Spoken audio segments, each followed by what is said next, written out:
We can hear you, asshole. I was like, yo, did we update the Fuck shit? that! I'm here. I was like, yo, did we update the video? My Yeah. apologies. I My was like, when the fuck did apologies. Joe do a remix? Yeah, this motherfucker, son. Nah, show up and fuck shit up. We're gonna have to start calling Roman Reigns on the comic book one.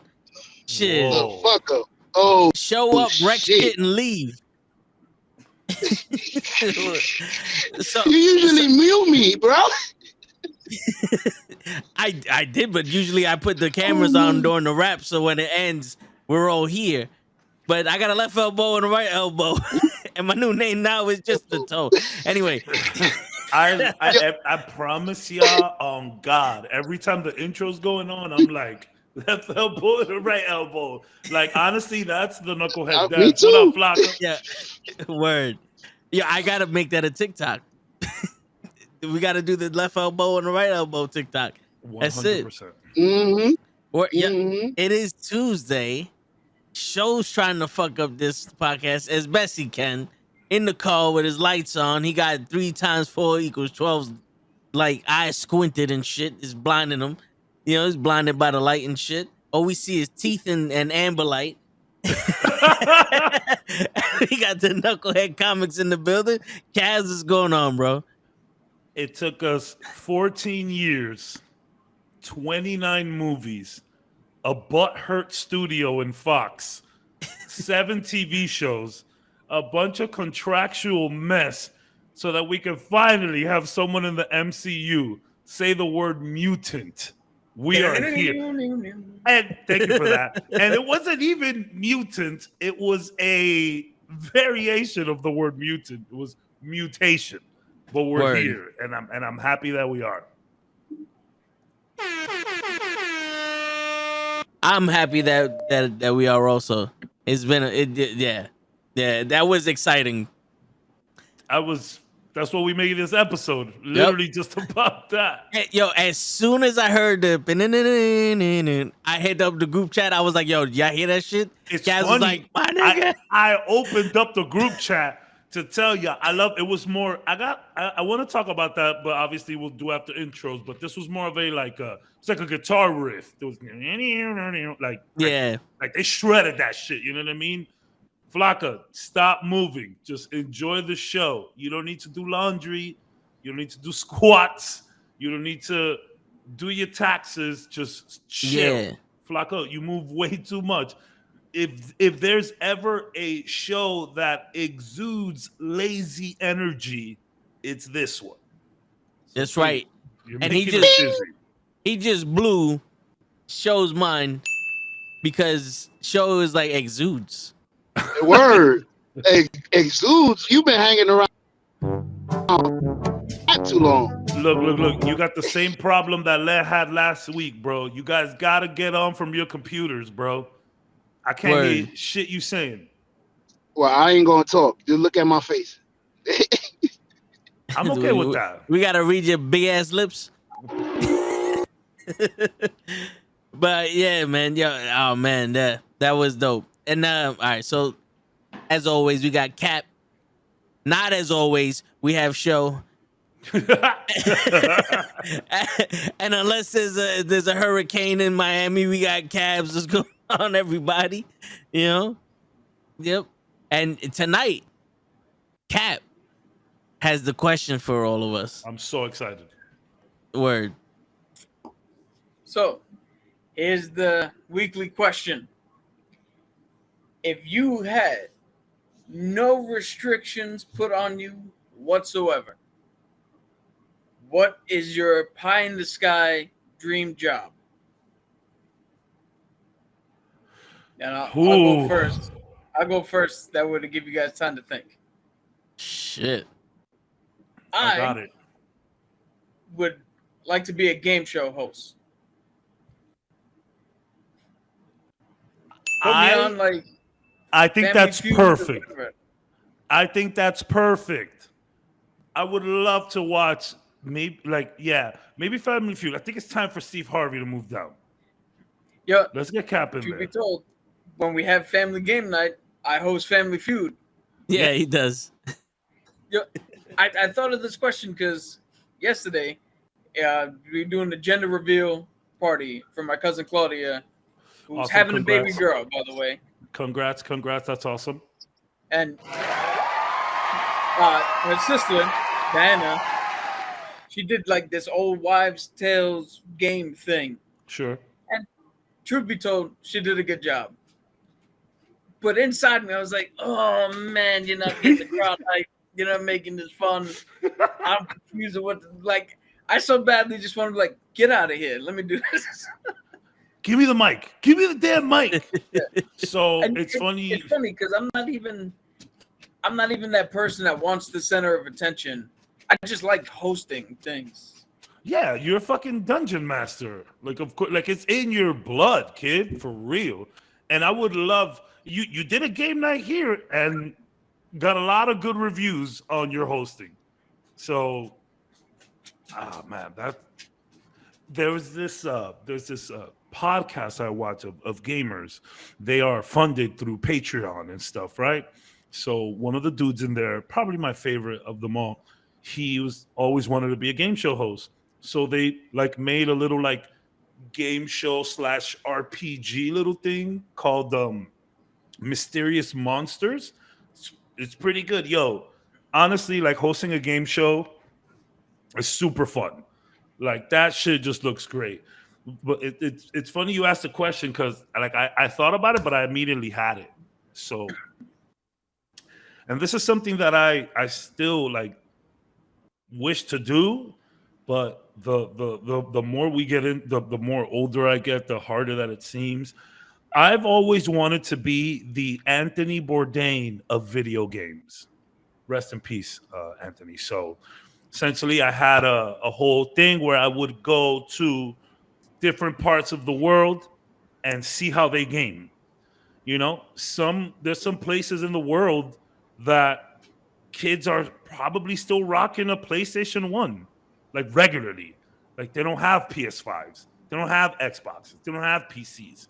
You know, so just go around there, see like their whole thing. And like I had an idea where I would pick a family out of like a bunch of people who like hit me up or whatnot and just like give them a console. Hopefully I can give them like a year of internet that they could keep paying for, because nowadays if you get a console you need internet. But just, you know, go to different like arcades all over the world, see how they're gaming, you know, go to like third world countries that might not have a great setup but can still somehow game on some little TV and just capture that shit. That's something I've always wanted to do. And again, I don't know if I can still pull that off. I'm a little older now and, you know, got, you know, kids and shit. But it would, I feel like that would be a fun idea. Yo, CNN hit us up. We just gave you an hour to 2 hour block of television programming. Son, like, bro, like I don't think it'll get boring. Just go somewhere new, you know, every time, see how people are gaming. Even if you just like saved up all your money, or your parents saved up all their money to like get you an iPhone, and you're just playing iPhone games. And I don't know, maybe you're projecting it to the wall, you know, something crazy like that. Like I would love to see that. I want to see some ghetto rigs. Feel me? I want to see people still rocking that NES, like they're bringing Nintendo cartridges to their homes. Like, yo, this is all I got, but I love it, and I just want to sit there and play with them and just vibe and kick it. And Yo, I can't wait for that episode in this world here, where you show up to some random place and this kid's like, "Yo, I just got this brand new game. I don't know if you heard of it, Super Mario 3." I like, would faint. Oh, is it new? I'd be like, new, huh? Okay, let's see.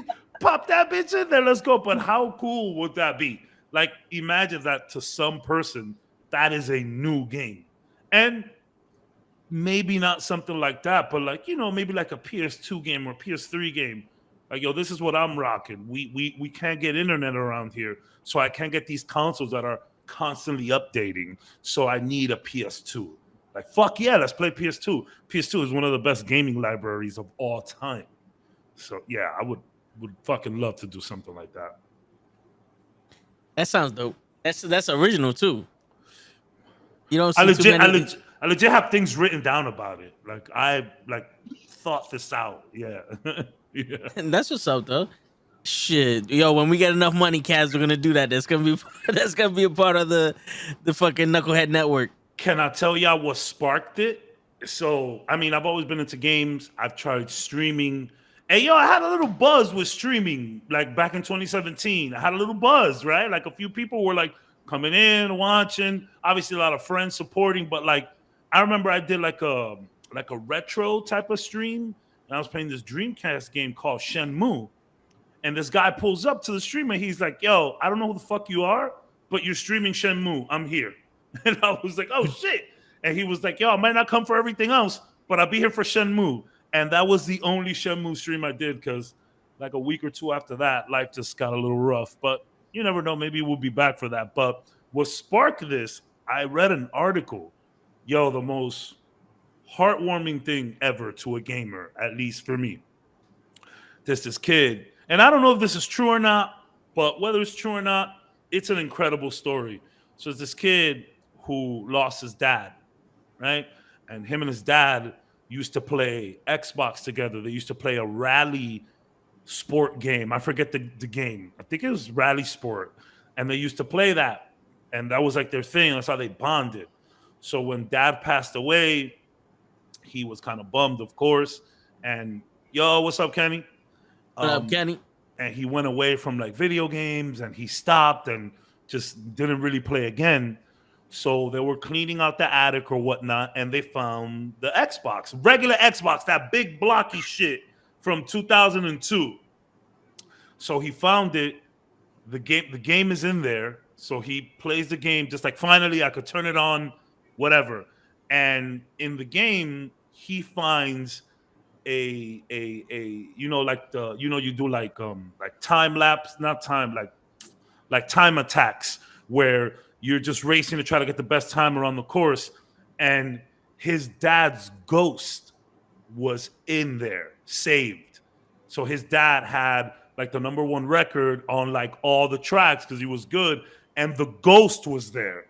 So this kid ended up playing and would race against his dad, but never beat his dad. Like he'll stop when the race was about to end so that the ghost of his dad can still remain in there.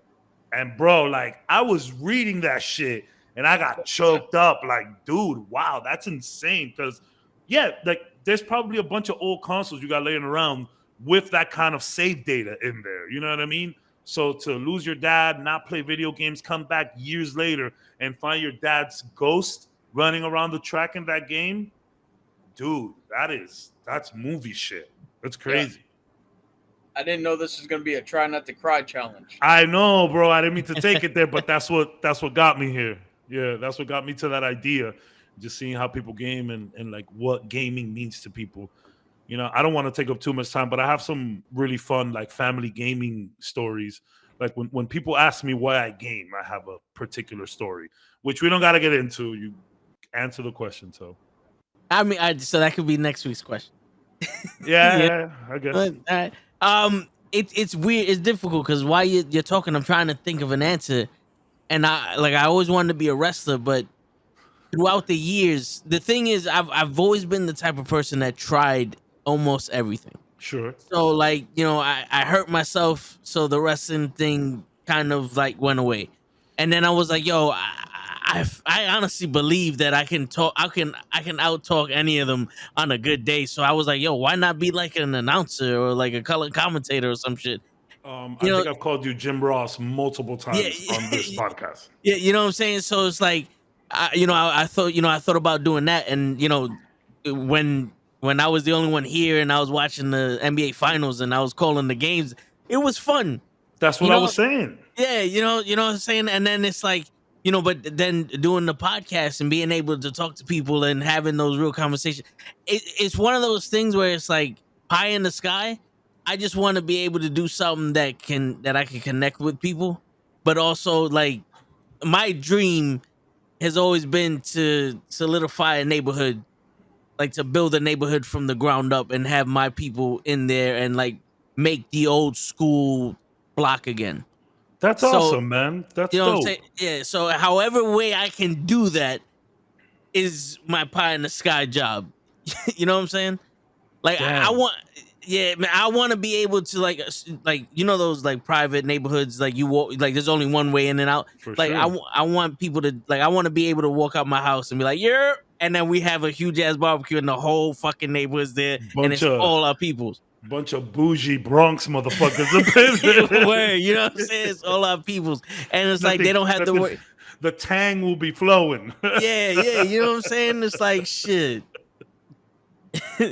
That's awesome, man. That's nice because like with your pie in the sky dream, you're actually giving back. Yeah, you know that's awesome. my thing. Because nothing beats like the old block, like back in the day when you walked outside, and 5 minutes later everyone else came outside. Like, yo, what are we doing? Some people ask me, like a lot of people, not anymore, but a lot of people over here in Miami, like I'm not a guy that does the New York versus Miami thing. I don't like. I love New York and everything there, and I love Miami and the life that I've built here. But a lot of people ask me, what do I miss the most of New York? And honestly, it was just Saturday nights where I linked up with the homies right down Broadway, walked to the liquor store, saw more people along the way, got to where we were going. Everybody's just block chilling. There was this dude. He was I think he was related to one of us, and he lived in Brooklyn, and we started like hanging with him through like one of the guys like sisters somebody was dating. I don't know. I don't want to say too much details. And we brought him out to the Heights for one summer night. And my man was dumbfounded. He was like, yo, what the fuck? Like, y'all just chilling here, a bunch of women walking by. We all lit. Like, ain't no trouble. Like, this is incredible. He was like, y'all got to do this more often. Yes, I do miss that old school, like, block chilling.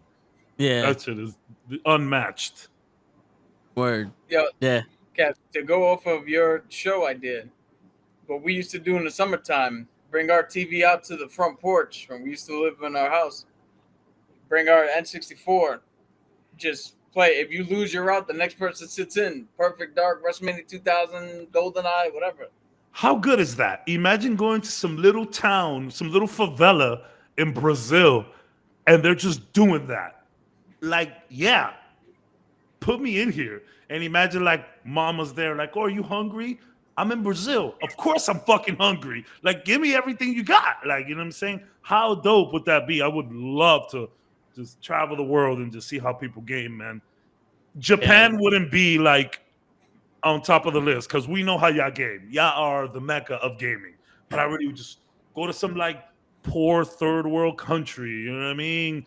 Go to some like slum in Guatemala and see some kid just rocking his game gear. What?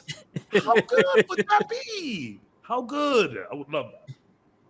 Yeah, that would be dope. I feel like in Japan or China, you like, yo, the gaming, and it's just one old dude with a whip. Poof, press the button faster. But in their language, it'll be a 5-minute episode. Like, yeah. These motherfuckers still have arcades here. You know what I mean? Like, it's like, normal. Arcades are normal still in Japan. How good? My man's doing arithmetic while he's fucking gaming. Yeah. It's just way ahead of the game. We know how y'all do it. I need to go like fucking, I don't know, somewhere in like fucking Egypt or something, man. Like, you know, just see what they're doing out there, man. Like, imagine someone just put, I still rock this Atari 2600. I'm like, oh, do you? You know what also would be cool? If you did the same thing, but try to see if different countries and cultures have their own comics. Oh, that too? Hell yeah. With their own heroes and their own shit that we don't even know about. Yeah, see how the different regions are. Yeah, bro. I guess in a way I can summarize it as, and it's funny, I say it here all the time. I just want to see how people are living. I just want to see how people are chilling. Because it's like, you know, growing up, like, you know, meager beginnings and, you know, going to the Dominican Republic and see how people's doing out there and hearing everything. Like, you know, just because you don't live a life of luxury doesn't mean you don't have fun. Like, we made the best out of the worst situations. I remember whenever we had like the light cut off in New York, I used to take old TV guides and cut shit out and paste it onto white paper and make my own comics. Like I used, you know what I mean? Like that was some of the most fun I ever had in my life, kid. And it was nothing. And I'm pretty sure all over the world, tons of people do that kind of same shit to just have fun, you know? I would love to see that. Yeah. In fucking Target now, they have this game, Spike Ball, where you like hit a ball on a small trampoline and you got to run around and blah blah blah. Dude, 25 years ago, me and Vin and my boy was doing that outside of the house, a square on concrete. Got to keep the ball in the square, run around. Yeah. So it like even that stupid game like tetherball. That game is so dumb to me, but it generally looks like something to do when there's nothing to do. You know what I mean? Yeah. Yo, so tell me if you remember this. We had a game called Over the Wire. Yeah, Where yeah. on our side of the street, the wires that go from the power pole, Telephone pole. Yeah. we would throw a ball over it, sky high, and you had to catch it. If you didn't catch it, it was a point for us.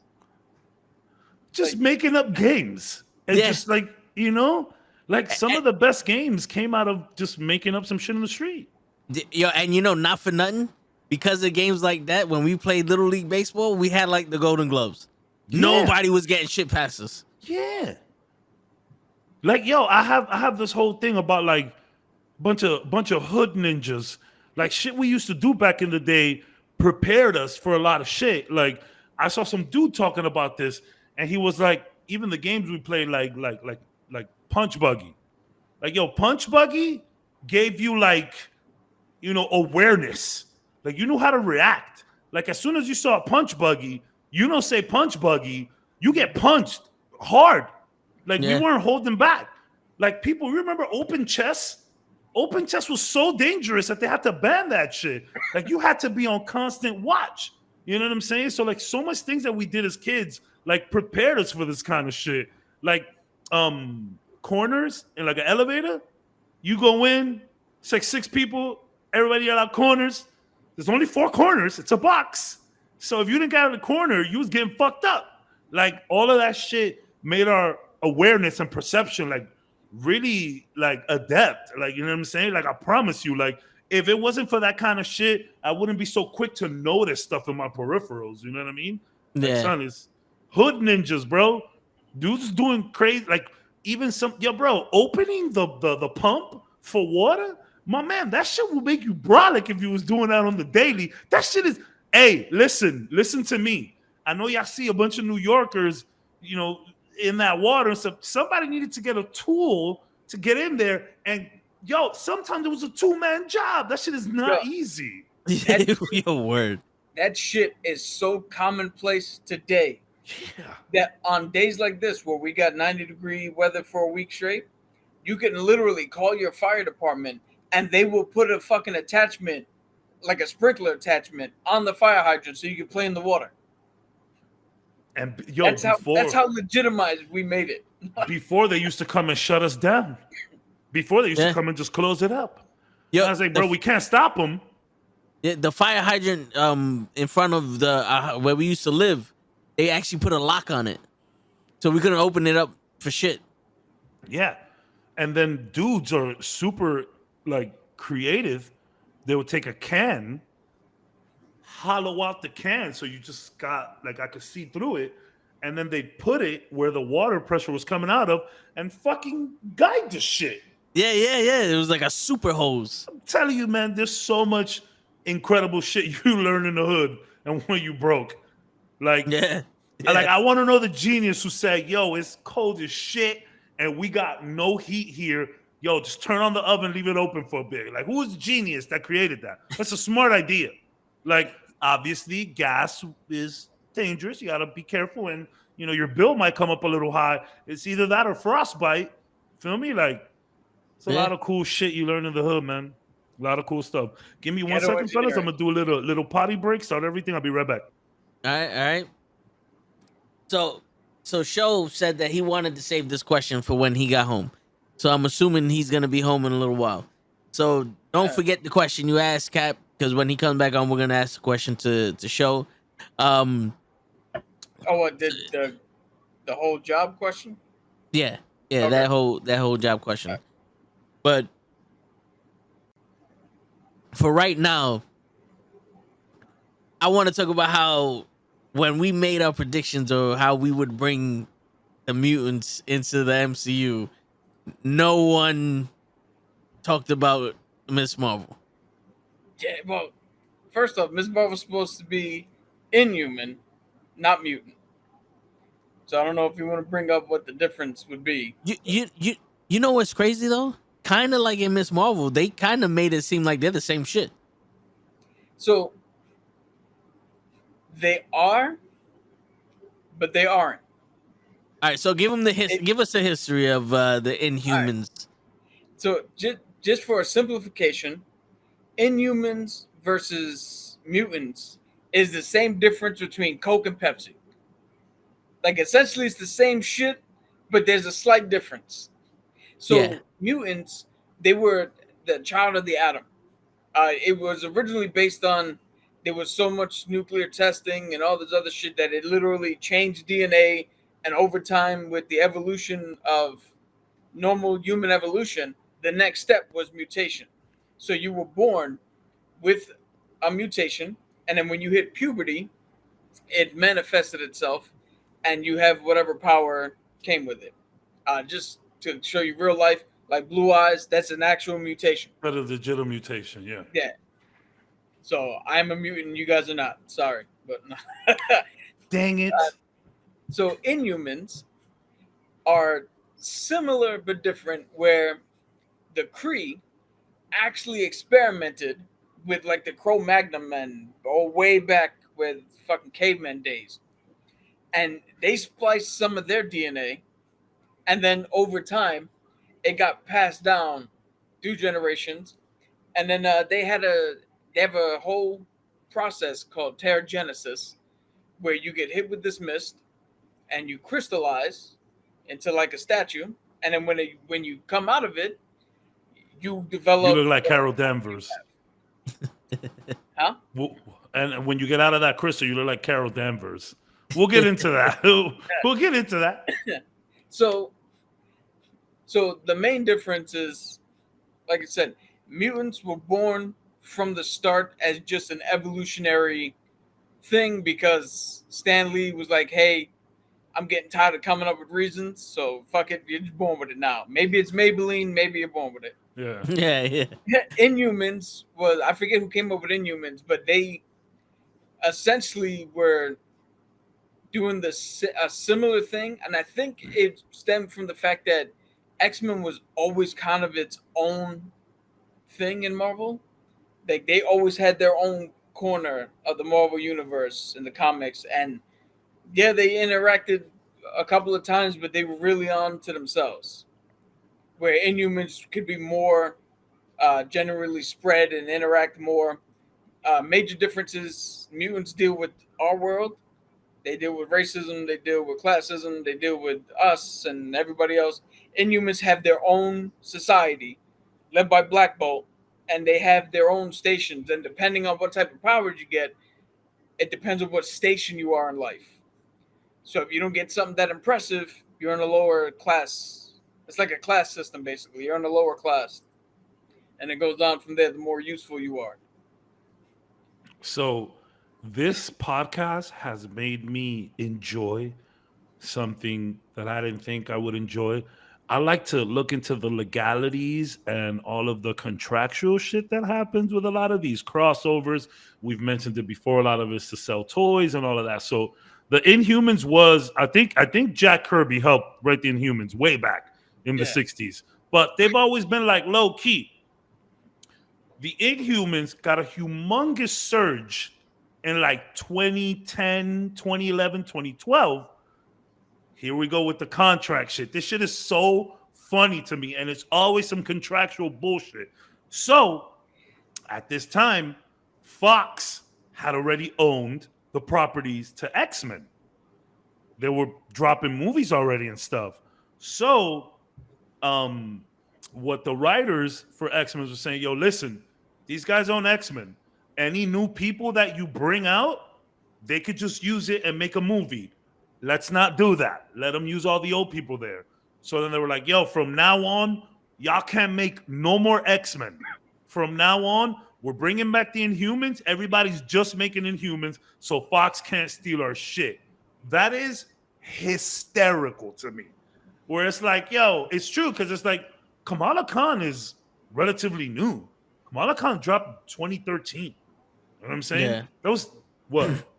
Fucking 9 years ago? That's like Yep. right there. So like they were like, bro, if you pull out a new hero and call it an X-Men, no, they're gonna use it. Just make Inhumans. I think that shit is so good. Although the Inhumans been around since the 60s, they started using them way more to get out of that legality and all of that shit. It's so funny. It's funny you bring that up because they also did the same thing with the Fantastic Four. Yeah. They literally stopped the run of Fantastic Four. They didn't write anything. They used them other places, but they didn't write any new comics to prevent Fox from doing more shit. They literally have, and I didn't read the whole comic, but I would say like back in 2016, I put a couple pages and they actually have a comic called The Uncanny Inhumans. It's actually a pretty dope looking comic. Great art, but like the Uncanny X-Men, they're like, nah, cut all that shit. Fuck X-Men. We're doing Inhumans exclusively now. That's just so funny to me. Like what people have to do to sidestep contracts, it's so weird. Yeah, but it's also weird to think that why would you? Yeah, you give the rights for them to make a movie, but why would you do such a sweeping thing where if I make a new character, then you also now own that character? What? Yeah, you're just gonna grab the character. Like, you don't like you own the X-Men property. Yeah, but like, fuck, dude. Like, any new character like I put out there now is just fair game. That's really weird. I mean, maybe it was just nervous. Maybe just nerves. Because let me tell you, back when X-Men 1 came out, was nobody ready to do a movie about a Pakistani superhero girl from Jersey. No one was gonna do that back then.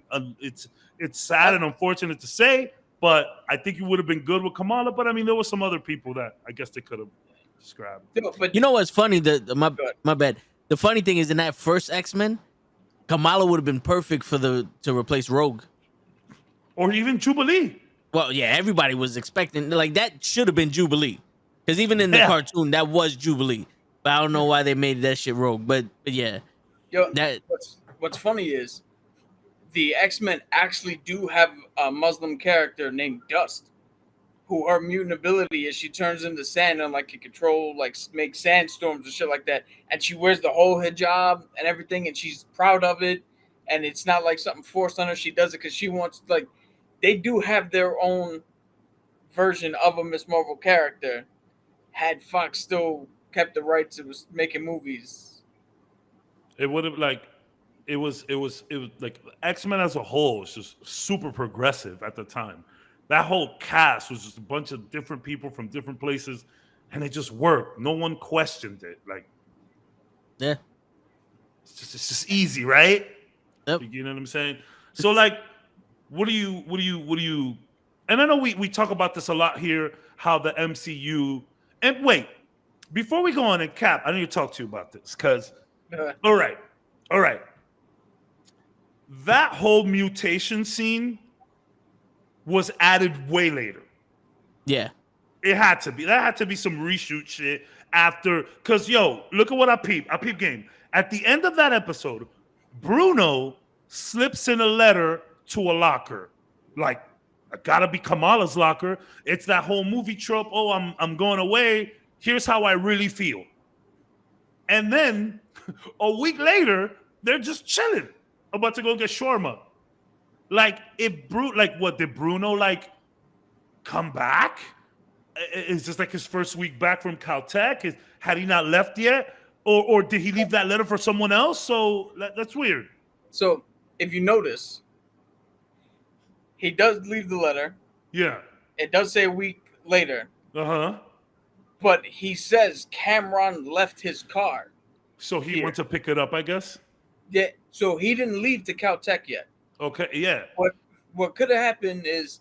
That makes it even weirder.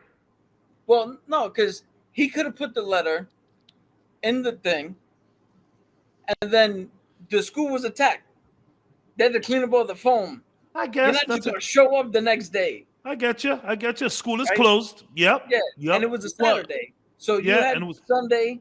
Maybe they didn't show up Monday. true. Maybe that letter has nothing to do with I'm revealing my true feelings or I'm revealing something else. Maybe that it's a different context of what that letter is. Maybe it's like, hey, you're a mutant. Yeah, but from what I understood, this was a plan that Fahey had from the beginning. All along to make her a mutant. Yeah. And So then that's my next question. How do you feel about it? so I'm of two minds about it. Because I understand that the Inhumans will never be as popular as X-Men. And I understand that you can't have it would be kind of redundant to have Inhumans and mutants in the MCU. Sure.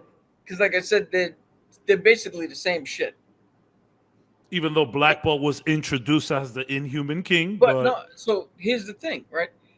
Black Bolt's introduced. So we do know that in some universes there are Inhumans. for sure. So maybe it is like the variants where Loki's a black dude over here, he's a crocodile in that one, he's a female over there. Maybe the mutation scale goes mutant in our universe, Inhuman in that universe, something else in that universe, but it's all interchanged as the same thing. Now That's why I asked. That's why I asked. So I have an opinion on this, and it's based off of the whole season of Miss Marvel. Now, when they first find the powers for Miss Marvel, they said that the gauntlet unlocked something in her, and It was in her the whole time. yeah, it was in her the whole time. It was leading towards like Inhuman shit, right? Then when she found the Desolants, what are these people? Clandestine. The clandestines. The clandestines, right? The woman was like, "Yo, they called us this, they called us that, they called us this, they called us that, they called us jinns," right? So she's like, "I'm a jinn." She didn't know, like, she knew that she had something in her. I'm a jinn. I'm magical, right? But I'm also a clandestine. And then the guy from the Red Dagger was like, "You're not a clandestine." And the grandma mentioned, if Thor would have landed on that mountain, He they'd would've have been a called his jinn. ass a jinn. Yep. So then she's sitting there talking to her grandmother, like she's still trying to find out who she is. And the grandmother's like, I'm Pakistani because an Italian person made up lines and told me that's what I am, but I'm from India. She's like, I'm so many different things that the search for what I am isn't anything. Like, why are you such in a rush? Take your time. Love Right? that part. The whole message of this show was basically like, be who you are, but a label doesn't define you. She said So it that too. yeah, so that also leads to Inhumans, mutants, magic, like jinns in other, like everyone's territory. It means the same shit. We're all the same. Yeah, so it's kind of like a Puerto Rican, a Dominican, a Cuban. We're all Hispanic. You know what I'm saying? Like we're like, there's so many different names for the type of race that we are, but we're all Spanish. You know what I'm saying? So Which is what we've been saying this whole show. We're all the same. Yeah, so what I think Marvel has officially done was we got the X-Men back, Inhumans and mutants and all these mutated people and all that. Is like they're all the same shit. We're all It's the how same. it's how you identify, which also brings the X-Men and the mutant thing more current, because back in the day it was about racism. And how the mutants were basically a different race and everyone hated them because they were different. Now, if you sit there and you go, it's whatever you identify as, because it's just a label. Now that also brings in your gender, your sexual orientation, your what if you're gay or whatever. You know what I'm saying? It brings all that into the mix too. It's no longer just about race. It's about everything else that you identify as, which we have a struggle in this in this day and age, and in this country at least. Also, I love that too, because You know, even like in the comics, like her whole embiggen power, like Yeah. it's kind of like a meta narrative to like puberty. You know, Yeah. growing and weird shit happening to you, Yeah. and it's like nowadays it's just about how you identify. And she says it like the title of her comic that released in 2013. You can see it says "No Normal," which was the last episode. That's what the name of it. Yep. And she says it says nothing's normal. It's just what you do with what you've been given. And bro, let me tell you, Miss Marvel, that whole show been dropping bombs and gems all day Yo, long. Yeah. Sheik Abdullah. We spoke about it. Let him know, Cap. Sheik Abdullah, yo, bro. when this dude, so when the lady came in from damage control, Yeah. right, and it was, let me see the IDs and blah blah blah. He said something to the effect with, "I don't have to stand with God, because I know He's standing with me, Yeah, and so He's gonna good. do the right thing." So good. Which I was like, "Yo, Tiger, Yo, what the fuck, bro? How come they get it?" you know what he You also literally said? have a movie about Yeah, gods. and, Why did we get that? and you know what? It's something he also said that kind of relates to the Thor shit is just because they made you their enemy doesn't give you the right to make them your enemy. 100, Yeah. 100. So that's something that you think of like, hold on, wait. You never really think about that. It's like, oh well, I'm your enemy. Well, now you're my enemy. It's like, you could sit there and be on some.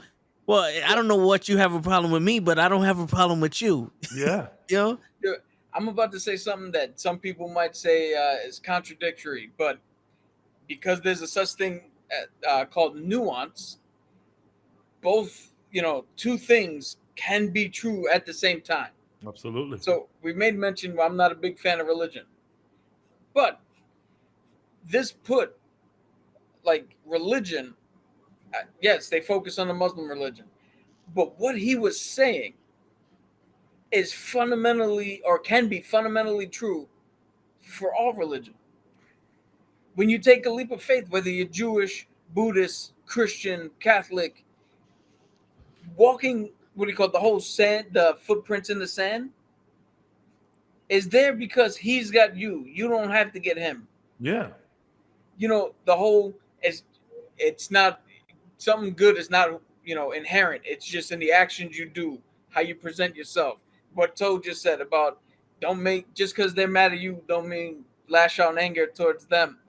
All this is what good can come from a religious leaning, like what the Yeah. teachings and all that shit are supposed to bring. Yeah.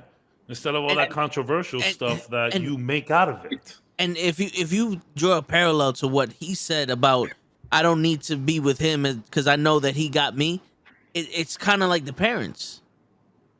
Like when the mother finally accepted her as a superhero and then was like, I trust you. Whereas like I know that no matter what, I'm gonna love you. So go ahead, do your thing. Like you don't have to be here for me because I know I'm here for you. You know what I'm saying? It's funny. I've been saying it the whole time how Kamala's mom, Muniba, is so like, alike to my mom. And on this episode is where I found the difference. Because if I were to tell my mom that I was a superhero, she'd be like, yo, cut that shit out. You're going to get us deported. You know what I'm saying? Like you bringing way too much attention. Cut that shit out. You're going to get hurt. You're going to get us deported. Yep. It's not going to be good. Yeah. But You ain't no fucking superhero. I thought it was really fun, man. Yeah. I thought it was really a really nice moment. I just want to point out that I think when we did a review for the first episode, I called it that it was Yeah. going to be the mom who Yeah, not only learned to be cool with it, but made the fucking costume. yeah. You know what's crazy? The mother gave her costume, and the father gave dad her gave the name. name. Yeah, So- man. To circle back to your So question, good. They're just chilling there on the roof. They're just chilling. Yeah. Marvel, you don't got to put an action scene and everything. Give me a whole movie of talking. Yeah, a little guitar riff. I got something to say about the riff, but Yeah, to go back to your question, I said I was two minds of it. a part of me is like, I'm for the movie, for the show, how everything was so tied to her family and her being a mutant and the way her powers are for the show make her more functionally useful for movie purposes. Because if you're gonna throw her with Sam as Captain America, then her and Big Ink thing, fine. But you're gonna throw her out in the cosmic space with Photon or Spectre or whatever they're gonna Ugh. call her and Captain Marvel, she gonna need a little bit more help. Yeah. And her powers are definitely more help in that regard. So So it's good. the same way I feel like with Civil War, with the Civil War movie, where I love the first Civil War comic. That's one of the best things Marvel has ever done. A lot of people say that. And I like the fucking movie, but the movie is not the comic. But at the same token, the movie works perfectly for the story they were telling through the movies. It's a natural progression for when the movies come in. So for the TV show, I like how they did it. From a comic book standpoint, if you weren't gonna use this as the linchpin to bring in mutants, I would have been like, I still wish whatever. But like I said, there's more utility for her to be more functional as a participant in the movies that she's gonna be in. If that makes any sense. That makes a lot of sense. So I was listening to an Easter egg video, and I think Cabs may have seen it also because I know you watch this guy. But he was theorizing that when they said that you needed 2 of the bracelets, that the 10 rings were the other bracelet. They look alike. Or at the very least, they come from the same power source. Like they're pretty much, the same to each other. So go ahead, my bad. No, he was saying that that beacon is in the negative zone, or the other gauntlet's in the negative zone, and you need this. I think he went a little too crazy there. Yeah, the negative zone, and I did well, watch because it because of that other guy with the 2 gauntlet shits that he draws powers from the negative zone. Yo, did he get too cute? He got he was borderlining. He was borderlining. No, but like I mean, they make crazy, predictions and shit. So I had said a while ago that I was like, yo, it's funny that, at the end of Shang-Chi, we had that whole little post-credit scene with Miss Marvel and Bruce Banner, and I was like, okay, so how is this gonna link to all of that? And it could be through the 10 rings. The 10 rings could be the other bangle broken down. Very similar. They glow the same. They sound the same. You know what I mean? So, cool. So, like, I'm okay. Like, I have some pie in the sky, not theories, but like some cool shit that I would have liked to seen to like maybe keep her as an Inhuman and still introduce mutants. Like, yo, this is me just going off on some ridiculous shit. Like, imagine that little end credit scene. It wasn't a post credit scene.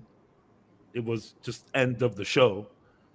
And imagine it's like you just see 2 pairs of feet on a rooftop, right? And you hear, like you just hear someone say, "Professor, I don't think this is who you think it is." And then you hear Xavier, like, "Jean, what do you think?" And Jean's like, "I don't think she's a mutant." And then Scott just goes, "Professor, what is she?" And then boom. That's it. Clearly we know she's an Inhuman, and we just introduced the fucking X-Men. I know that is ridiculous. I know, guys. Don't get at me. But something along that would have been super fun. But Cap makes a good point. Just the last thing we need in the MCU now is more confusion, right? Just keep it simple. She's a mutant, first mutant 616. If there's anybody that could have been that martyr, is Kamala, right? Yeah. You know what's crazy? That your theory works, but let's say if they would have turned around and been like, she's not a mutant. Good. We don't need that kind of attention. Yeah. Be like they keep everything under wraps. Like, Professor X on the daily is erasing memory of mutants being around. Hell yeah. Hell yeah. That's also good. I just want to point out real quick that when he said, "Oh, you have a mutation in that rift place," she's like, "Oh, I don't care. It's just another label." Yeah. Which means, yes, we have mutants in the MCU now that are going to start awakening, and that can lead into X-Men. But do you know what a mutant is? The people in the MCU know what a mutant is. They're all Would freaks. it not be feasible? Would it not be feasible for somebody to think that a mutant is inhuman? Yeah.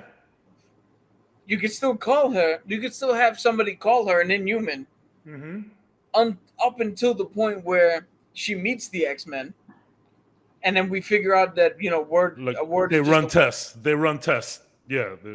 No, but I mean, you could keep her a mutant the whole way through. It's just she doesn't hear that term. Like everybody, when you say mutant, you think X-Men. But again, nobody knows what X-Men are. So it wouldn't be too feasible for some people to just wrong terminology, inhuman. That's what they think she is. And then these guys creep up, and then later down the road they merge. They find the perfect balance. Like even the DODC, they could put a weird label on it. Yeah. So who would you get to name her an official Inhuman? Like Reed Richards? Would you get Professor X? Again, I wouldn't make it official. I would just have the I want to choose my words correctly. The ignorance of the general population within the MCU just use the term inhuman, because what she can do is inhuman. They've only fought aliens, wizards, robots, right? Yeah. Good callback. Good callback. The big three. The big three. Good callback. Like everything so far has been explained by some sort of outside process put upon that person that's enhanced. That's like they know enhanced. And when they find, Kamala was born with it, that's a different ballgame. That's a different category. So many possibilities. Yeah. Yeah. So I wouldn't make her. I would play with that, like I said, and not make it official. But that's the term people use for her because they don't know the rest of the group is out there. And even when the rest of the group shows up, they're not gonna make the connection that quickly. Like let that connection grow. Yeah, they wouldn't be able to differentiate. Yeah.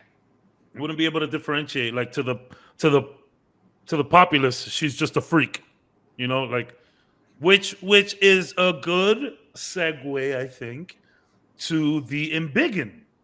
So, I know we all here. We were like, you got to change the powers for the MCU. I'm still a little I guess the word is indifferent. I don't know. It was fun to see her embiggen, but she's embiggening with these cosmic powers. And the writers of the show said it this isn't Kamala's final form. So, maybe later on she just starts pulling from the multiverse and it's her skin or whatever. I don't know. But what did you guys think of the embiggen? Yeah. Right off the bat, I think when they said that this isn't her final form, I think they were hinting at the X-Men connection that nobody saw coming. I hear you. But when she said embiggen and fucking grew, I was like, all right. Doesn't matter how we got here, we got here. We're here. I'm all for it. Yeah. We're here. It's kind of like hitting on a girl. And you stumble your way through it, but somehow she still says yes. You still got the number. Yeah, still got the number. Just go from there. Who gives a shit? You're literally walking away like, how the hell did I pull that off? don't ask how the hot dog was made. So I know we spoke about it. I know that we were okay with the cosmic power, and we always say how they have to fit things into the MCU. I was glad to see the embiggen, but part of me was like, man, I would really like to see her embiggen the same way from the comics, but whatever. I don't even think we'll get that. I guess I'm like, okay with it, but I'm not okay with it. I think I'm nitpicking at this point, but I thought it was fun to see her in embiggen form. You know what I would like? If this truly, like, maybe I'm wrong and this truly isn't her fully formed thing, I wouldn't mind if she still had the quantum or whatever the Noor light, The right? light. I wouldn't mind if she had that encasing, because again, you still need to be functional in Sure. this. But I would like to see, instead of it extend out and be separate, like her hand actually grows and it's still covered in it. Yeah. Like maybe that could have been the balance.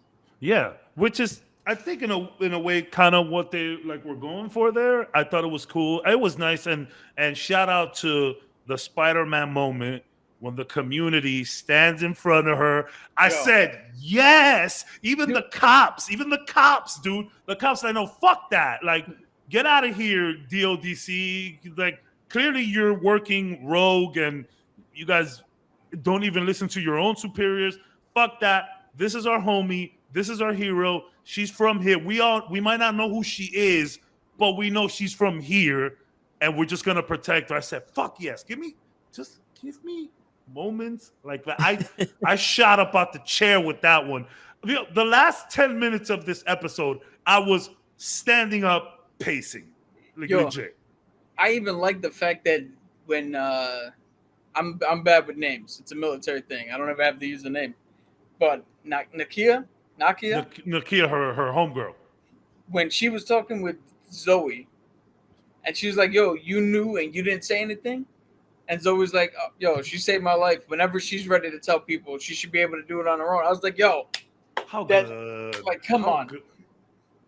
Yeah. How And then can we have such different writing through these different properties? Like the shows have been hitting, bro. Like, man, these one-liners, these nice little like touches, and it's like even the whole like kind of Home Alone-ish, setting the traps up at the school. Like even that was fun. You know what I think it is? I think it's the dynamic of you can have a story for these children because you already know, they're self-conscious. They know the right thing, but sometimes they don't do it. Sometimes they're just full of shit. Like they're struggling, they're trying to find themselves and all that. It's easy to relate to that and write a story around that and make So it. we can accept Yeah. we can accept mistakes from Yeah. kids as opposed to adults. Yes, but for Thor, it's almost like trying to write a sympathetic character that's filthy rich.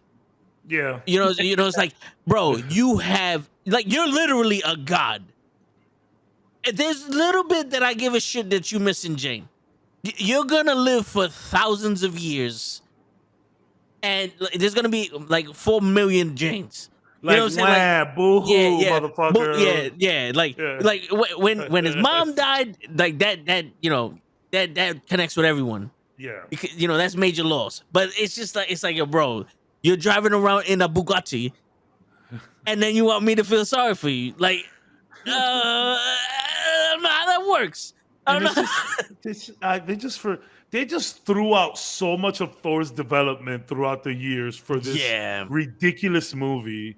Yo, I'm not gonna lie. The more I think about the movie, the more it pisses me off. Yo, I watched a review, and this guy, he just started his channel like a couple months back, and he's already getting hundreds of thousands, of views, and he's shitting on. But he's mostly shitting on things. His name is The Movie Cynic, and he's shitting on a lot of stuff. He's shitting on Obi-Wan.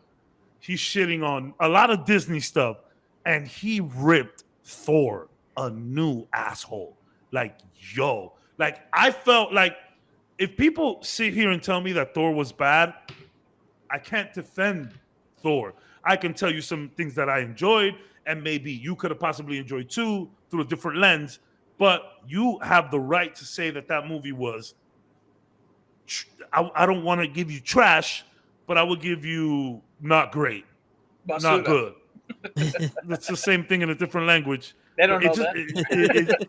It hurts more in English for some reason. The movie was It was meh. Okay, Yeah. I'll give you that. But this guy destroyed Thor in one of the most well-articulated and just overall crazy rants that I've ever heard. And I started like, I hate to have people sway my opinion, but he just brought out some really good freaking points. And the one thing that he drove home is like, yo, Thor in Infinity War was an incredible character. That was peak Thor. When Thor shows up in Wakanda and wants all the smoke with Thanos, we lost our minds.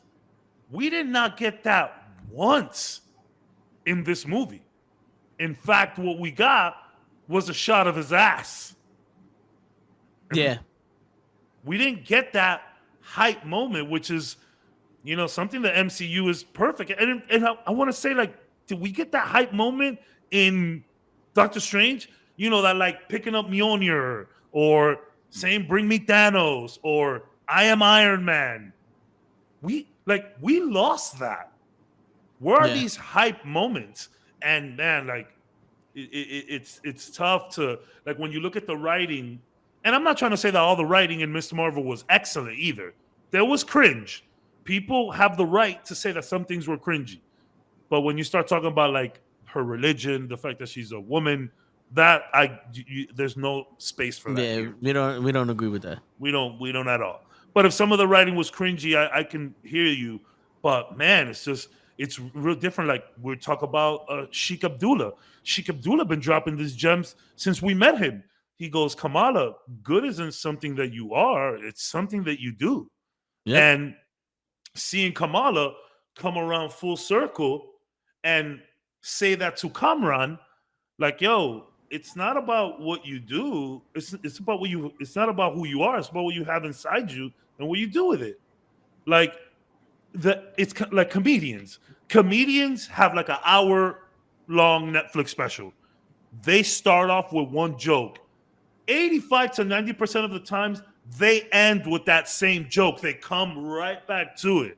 It's like, I think that's how you write well in some instances. Not yeah. So I have a little piece of inside baseball that I don't know if it applies to all of the properties now in Phase 4, but it was definitely said.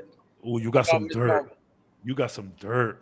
Well, so the directors, they asked Kevin Feige, yo, the directors and writers were like, yo, how do we handle the blip? Was a family blip? Was a flame? Were they dusted? Were they not dusted? Blah, blah. And Kevin Feige said, don't worry about that. Don't worry about other movies. Just write the story you want. Just focus on telling the story and don't worry about all the other ancillary shit. Well, I'll deal with that. Yeah, so that leads to he doesn't want like a Star Wars thing where it's like episode 1 there's metachlorians now all of a sudden. Well, I think what I'm taking from that, without I'm extrapolating, I could be wrong. I don't know. I'm not Kevin Feige. But what I'm thinking is happening is, I don't know, man. Kevin Feige, he looks a little. You might be the Kevin Feige. You might be the Kevin Feige of Knucklehead Network. Yeah, you're looking Feige-ish right now. So what I think is happening is Kevin Feige. He's working on the bigger picture and how everything is. But what he's starting to do now is let's just make quality content. And now, hear me out. The Disney Plus shows give WandaVision the ability to do what they do. She likes sitcoms, so we're going to play with the sitcom trope. Loki, you want to tell this weird story about time variance and all that? Let him tell his story. Captain and Winter Soldier, tackle the race in America, tackle all this political shit, because that's what Captain America does. Moon Knight, tell the story from a perspective of different culture, of the Egyptian culture and the Egyptian god.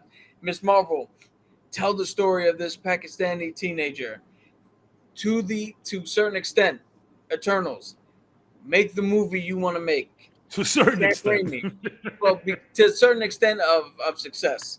Sam Raimi, direct the movie you want. Taika, do the movie you want. Instead of Feige saying, hey, here's the box you got to play in, figure out how to make your movie in this box. He just went, yo, make the movie you want. I'll worry about how to tie it in later on. I'll worry about how to sprinkle other shit to tie it in. Because another thing I heard is he did the Black Bolt thing in Doctor Strange.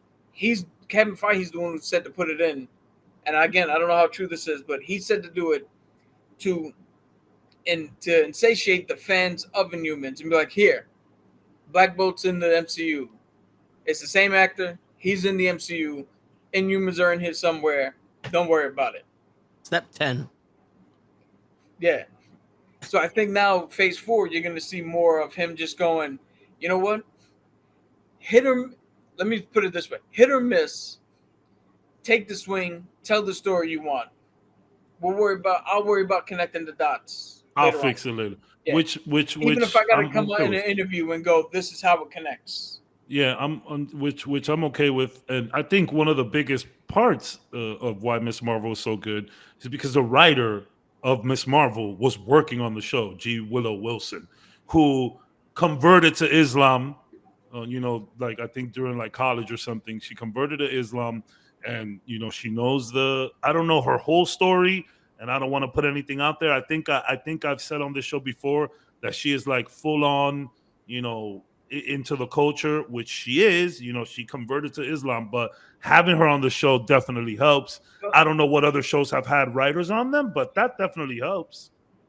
Well, fun fact, when they do the little like Instagram montage at the end, the TikTok. lady who's like, oh, whatever. She looks so familiar. She looks familiar. That's the writer. That's G. Willow Wilson, yeah.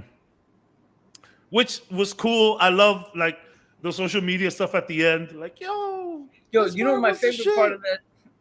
You know what my favorite part of that is? Like, silly as it is, it's and again, I can't remember his fucking name, but it said Imam, the priest dude. Sheikh Abdullah. Sheikh Abdullah. There you go. Sheikh Abdullah. His thing where he turned himself into a hot dog. It's like, oh, I guess I'm a hot dog now, but still kosher. Like, yeah, like shit like that. When you humanize, again, it's a religious thing, whatever. But when you humanize religion instead of weaponize religion, it just works way more. Yeah, man, that's such a good way to put it, Cap. That's like profound right there. And it's like I had someone today when I posted up the story that we're gonna be doing a Miss Marvel episode about what just happened and X-Men and all that stuff. A friend of mine hits me up and he's like, "Yo, I thought the last 2 episodes were kind of slow," and I was like, "Really? Like, I know episode 5 ended a little abruptly with the whole." Crossing into other realities when she like broke that riff or whatever. But like, what do you mean? And he goes, yo, it's just a little too much cultural stuff. And I'm like, damn, that's weird. That's what I like the most of the show. He said, nah, don't get me wrong. I liked it too, but I think there was just a little much. And I'm like episode, like, I don't know. I think episode 5 and 6 was when like I don't know. The whole show is cultural, but I think episode 6 focused a lot on Kamran, the school. And by the way, I don't know if you guys noticed at the beginning of the episode, they had to write, hey, some of the shit you might see in this episode might piss you off because there was a shootout at the school. Yeah. You know what I mean? Like, wait. I didn't see that disclaimer. At the beginning of the episode, it legit says some of the stuff you might see here is going to piss you off. And I'm like, wait, are we going to do some like crazy, are we going to really like dig into some dark history here? Are we gonna do something racial? What's going on? But it was the school. Like they had a whole shootout in the school. You know what's not funny, it's not the word, but they did something similar for the last episode of Obi-Wan. Where they were like, some scenes in here might be disturbing to audiences. Yeah, that's exactly and when we finished Obi-Wan, I was like, what the fuck was disturbing? But none of this was disturbing. But I didn't see that. I didn't see that disclaimer this time. I saw that disclaimer and I didn't put 2 and 2 together until I was watching some vids and shit.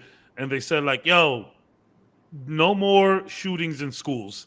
And I was like, I mean, technically it was in a different context, but still, it's a sensitive subject after what just I happened. tell you right now, you know, that's a serious thing. Let's not. I'm not gonna. I hear you. It's a touchy Yeah. subject. It's a very touchy subject, and I appreciate Disney and Marvel for doing that. But I mean, at the end of the day, like, you filmed this shit years ago. That shit literally just happened like 2 months ago, I believe, like a month ago, maybe. So, Yeah. and it's like this. It's not that I feel so horrible for saying this, but it's just the world that we live in. Like, there's been No, other school shootings before. You know what I mean? Like, see, I'm gonna say this.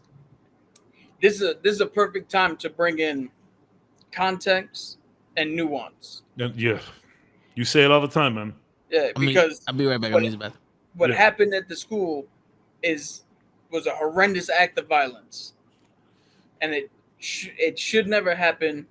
We should find ways to prevent people from getting to the level where they feel they need to do things like that. We gotta have better prevention for it. Better, gun control to whatever degree we can all agree is the smartest thing to do. It's a good way to put it.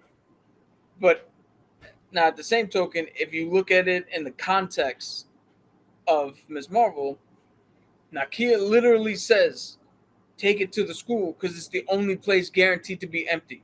Exactly. No collateral damage. Nobody else is going to get hurt. Yeah. So, like, I understand why you would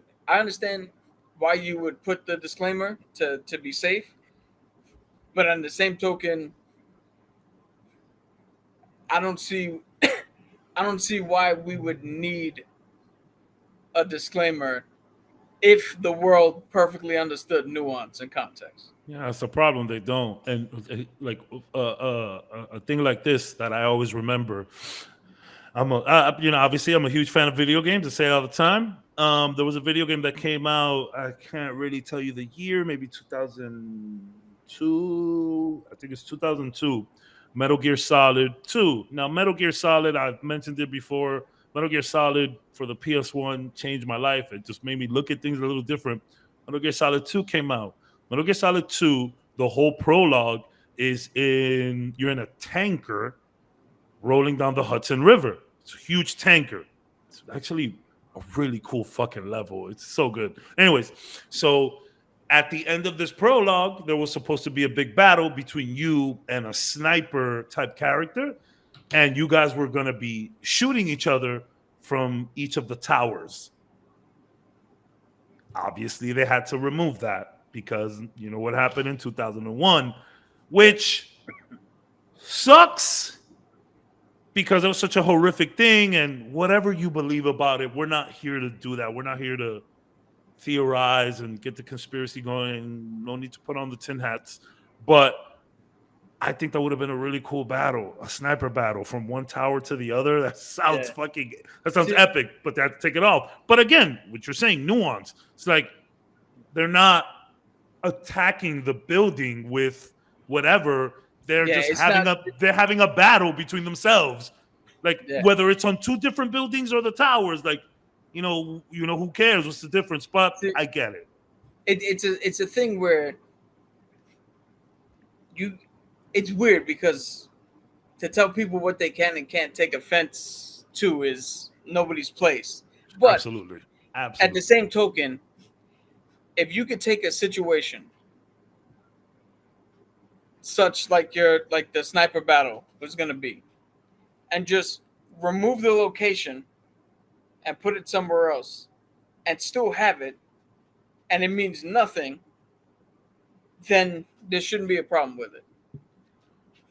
Now, if you're going to take a freaking plane and run it into a building, we got a problem now. It would have been different had Cameron said he was, he was going to go to the school to do some bad shit. Do something. Yeah. And damage control was trying to stop him. That now, that plays more into you would have to take out, and you can't do that in the wake of what happened. Yeah. But it's weird because within the world of the MCU, if you watch Thor: Love and Thunder, there's an ice cream shop that references the Gauntlet and the flavors, and it's like already they've gotten past. They've moved on to the snap. Like, Yeah. So it's weird. It's a weird thing to play in. But like I said, I didn't see the disclaimer. I didn't see the disclaimer, and I know about the shooting. I know about the story. I know about the controversy with the cops and all the other shit. I've read all that, and not once did I make that connection. Same thing. So, like, I saw the disclaimer. I saw everything in the school, and I didn't notice it until I saw. And again, I'm mentioning the same dude that Toe mentions, Ryan Airy from Screen Crush. Shout out to him, and I love him because he like gets stuff from other podcasts too, and he shouts them out. He's so cool. I know you're a new Rockstars guy. I watched the Screen Crush and pitch meetings and all that. I like Eric Voss, but they do a lot of other stuff in that channel too. Whereas Screen Crush is a little bit more focused, but it's sort of the same. But I love how they all shout each other out. But I didn't notice anything until he said it. He's like, yo, look, man, let's stop doing shootouts in schools. Let's stop. And I was like, damn, son, I didn't even pick up on that. And then it's like I got to a point where it's like, am I a horrible person?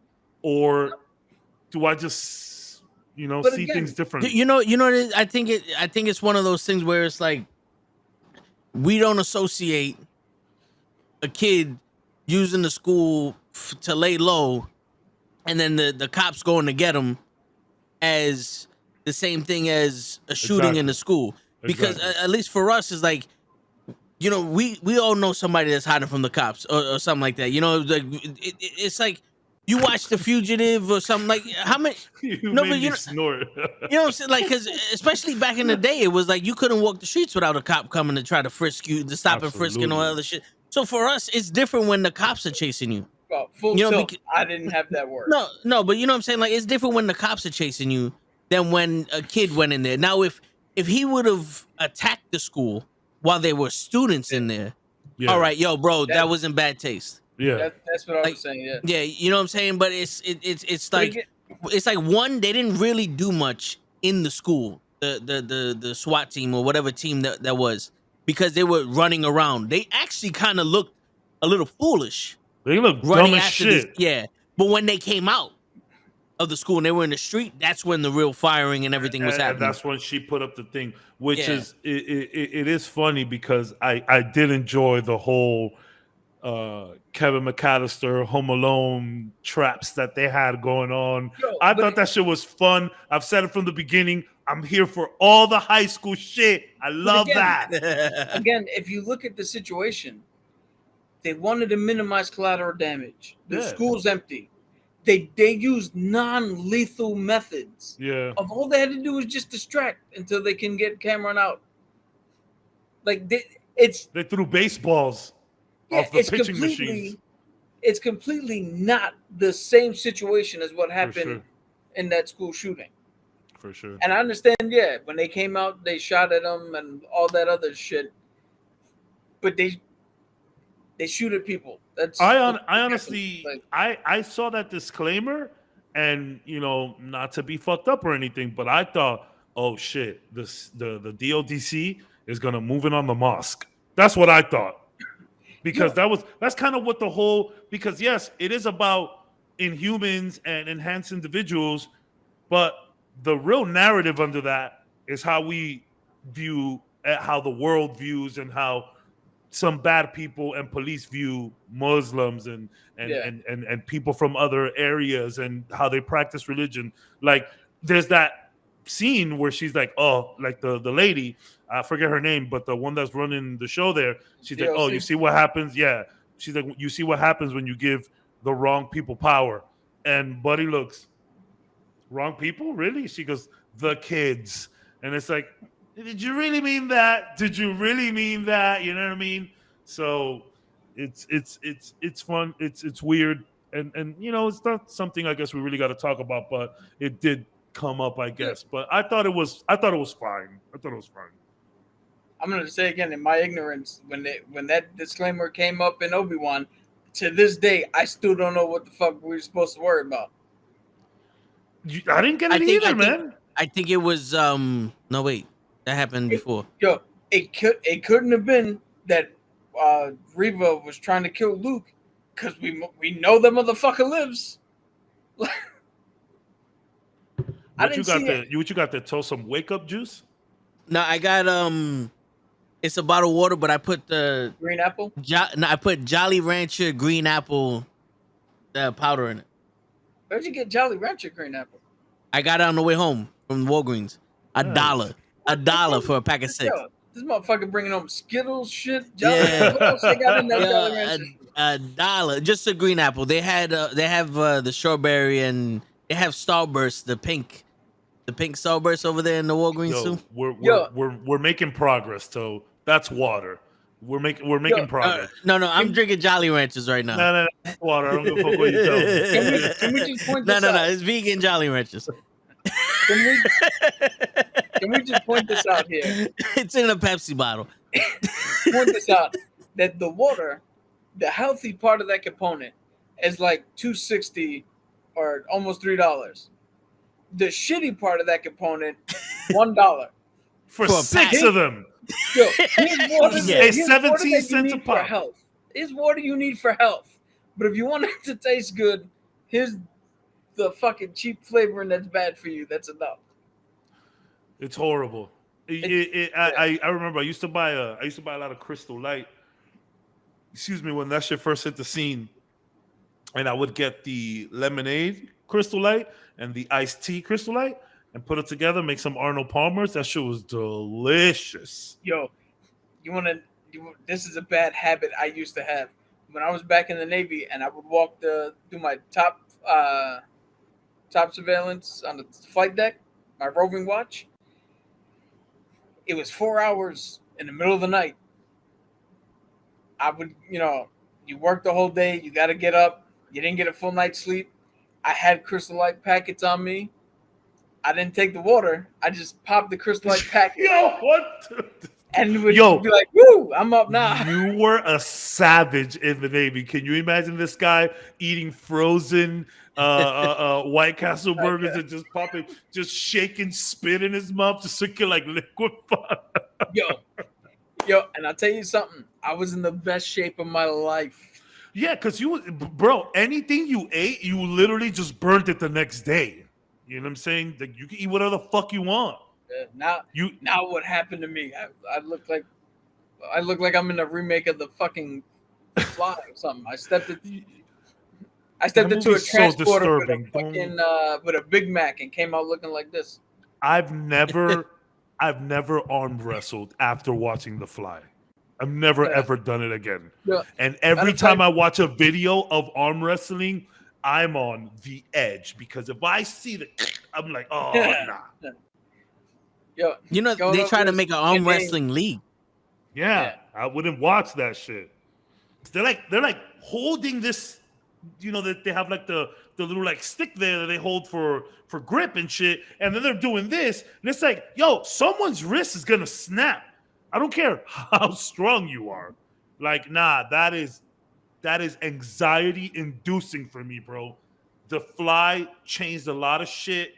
Like, you see, like the memes that they have online. You see these little things that are your cuticles right here, little pieces of skin that like you rip off, and like it goes really down long, like all that kind of shit. Like I can't. Like the video that Gigi put up of the dude flipping off the ring and landing, and his arm just. I said, oh, I can't. Yeah. I'm not. And then the one that you were watching with dude that fell on his head, that he did a fucking Eddie Guerrero 450 and just landed on his head. Yeah. The Juventud, sorry. Did I get that right? Juventud Guerrero is the one that used to do the 450? Yeah. Okay, cool. Sorry, I got the wrestling wizards here. Gotta be on point. Hey, man, as long as you didn't fucking call him George Costanza, we're all right. I know what you're talking about. So, like, when you did that, like, I remember even your face. You were like, oh, like, Yeah. Buddy's neck is done. Did he wrestle after that? Yo, I don't even know, bro. That's a crazy. I can't watch Yo, that stuff. There's a guy. He's from Japan. His name is Hayabusa, and he was Of course. the original guy who started all that high flying shit, the springboards and all that other stuff. And in Respect to that Japan, guy. Guy's a soldier. in Japan, he did what's called a springboard moonsault. So you jump So off the middle rope and you do a then- backflip. Yep, I know what that And is. he did the backflip and underturned and landed on his neck and was paralyzed. 2 years later, he came to the biggest show that company did and actually walked. He took Awesome. 2 steps, but then he died a year after that. What but did he die it- from?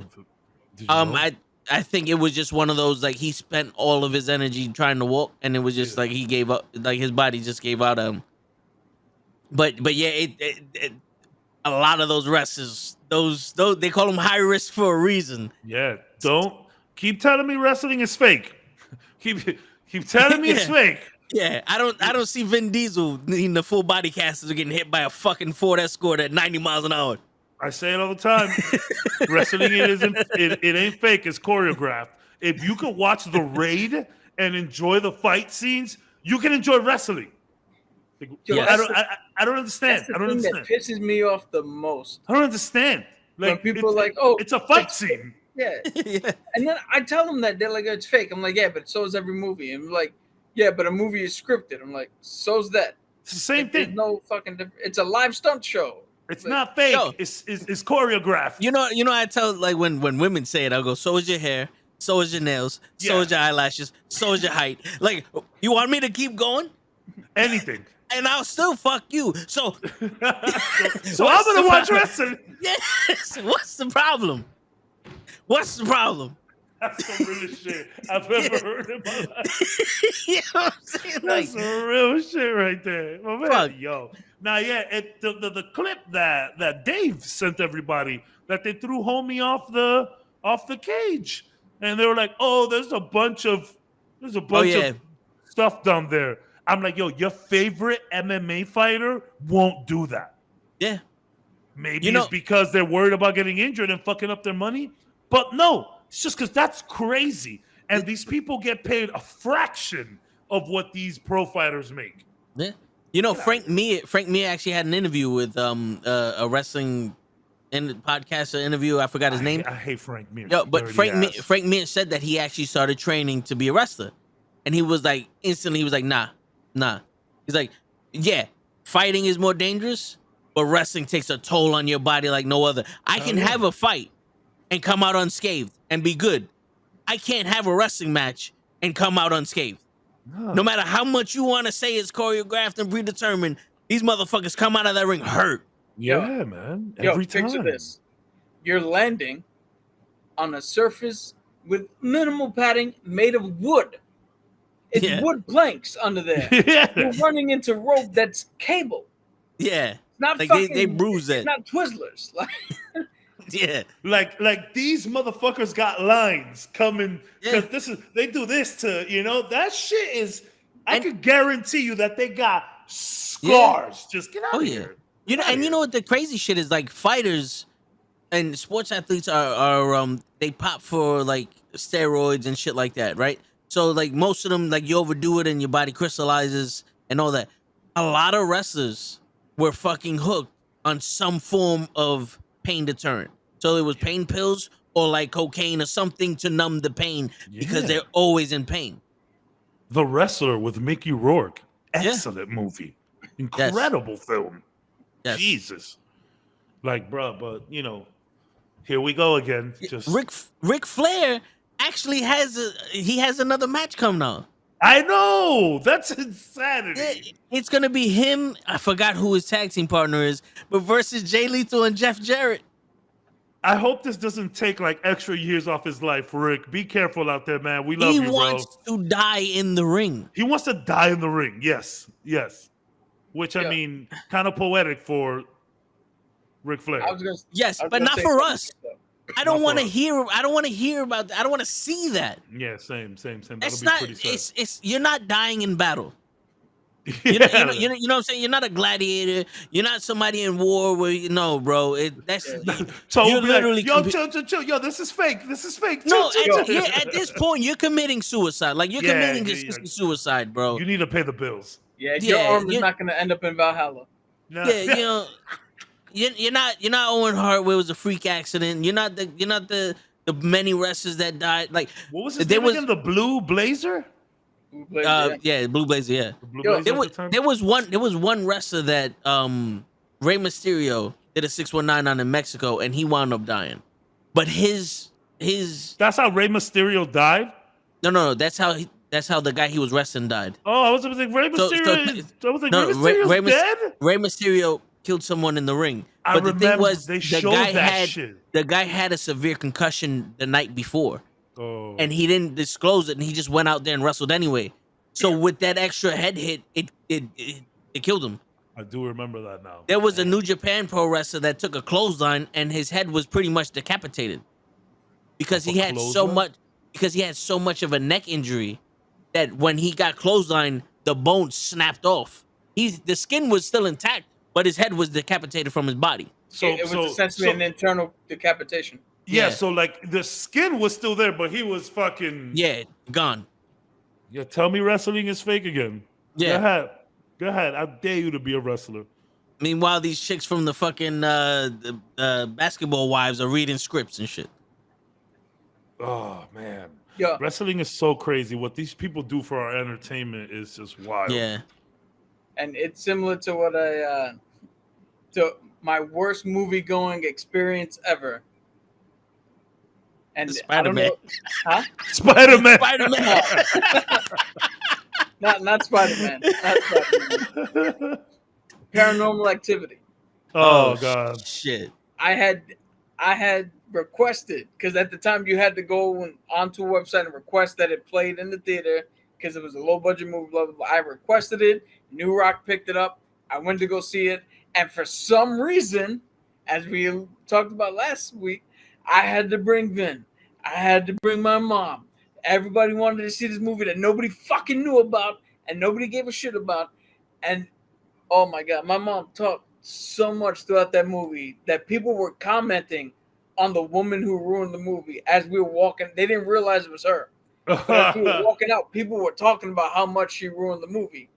Lucky and then, that she ain't hear somebody get choked up against the wall. No. At that point, I would have joined their team and be like, nah, calm down with Mama Tags.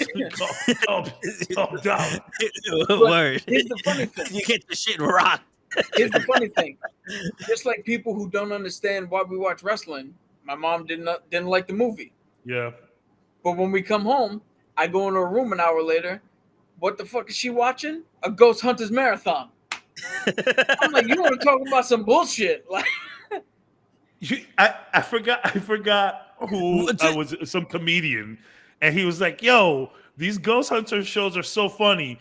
They've been going. Ghost Hunters has been running for like 15 years, like 50 seasons. They ain't talked to one ghost yet."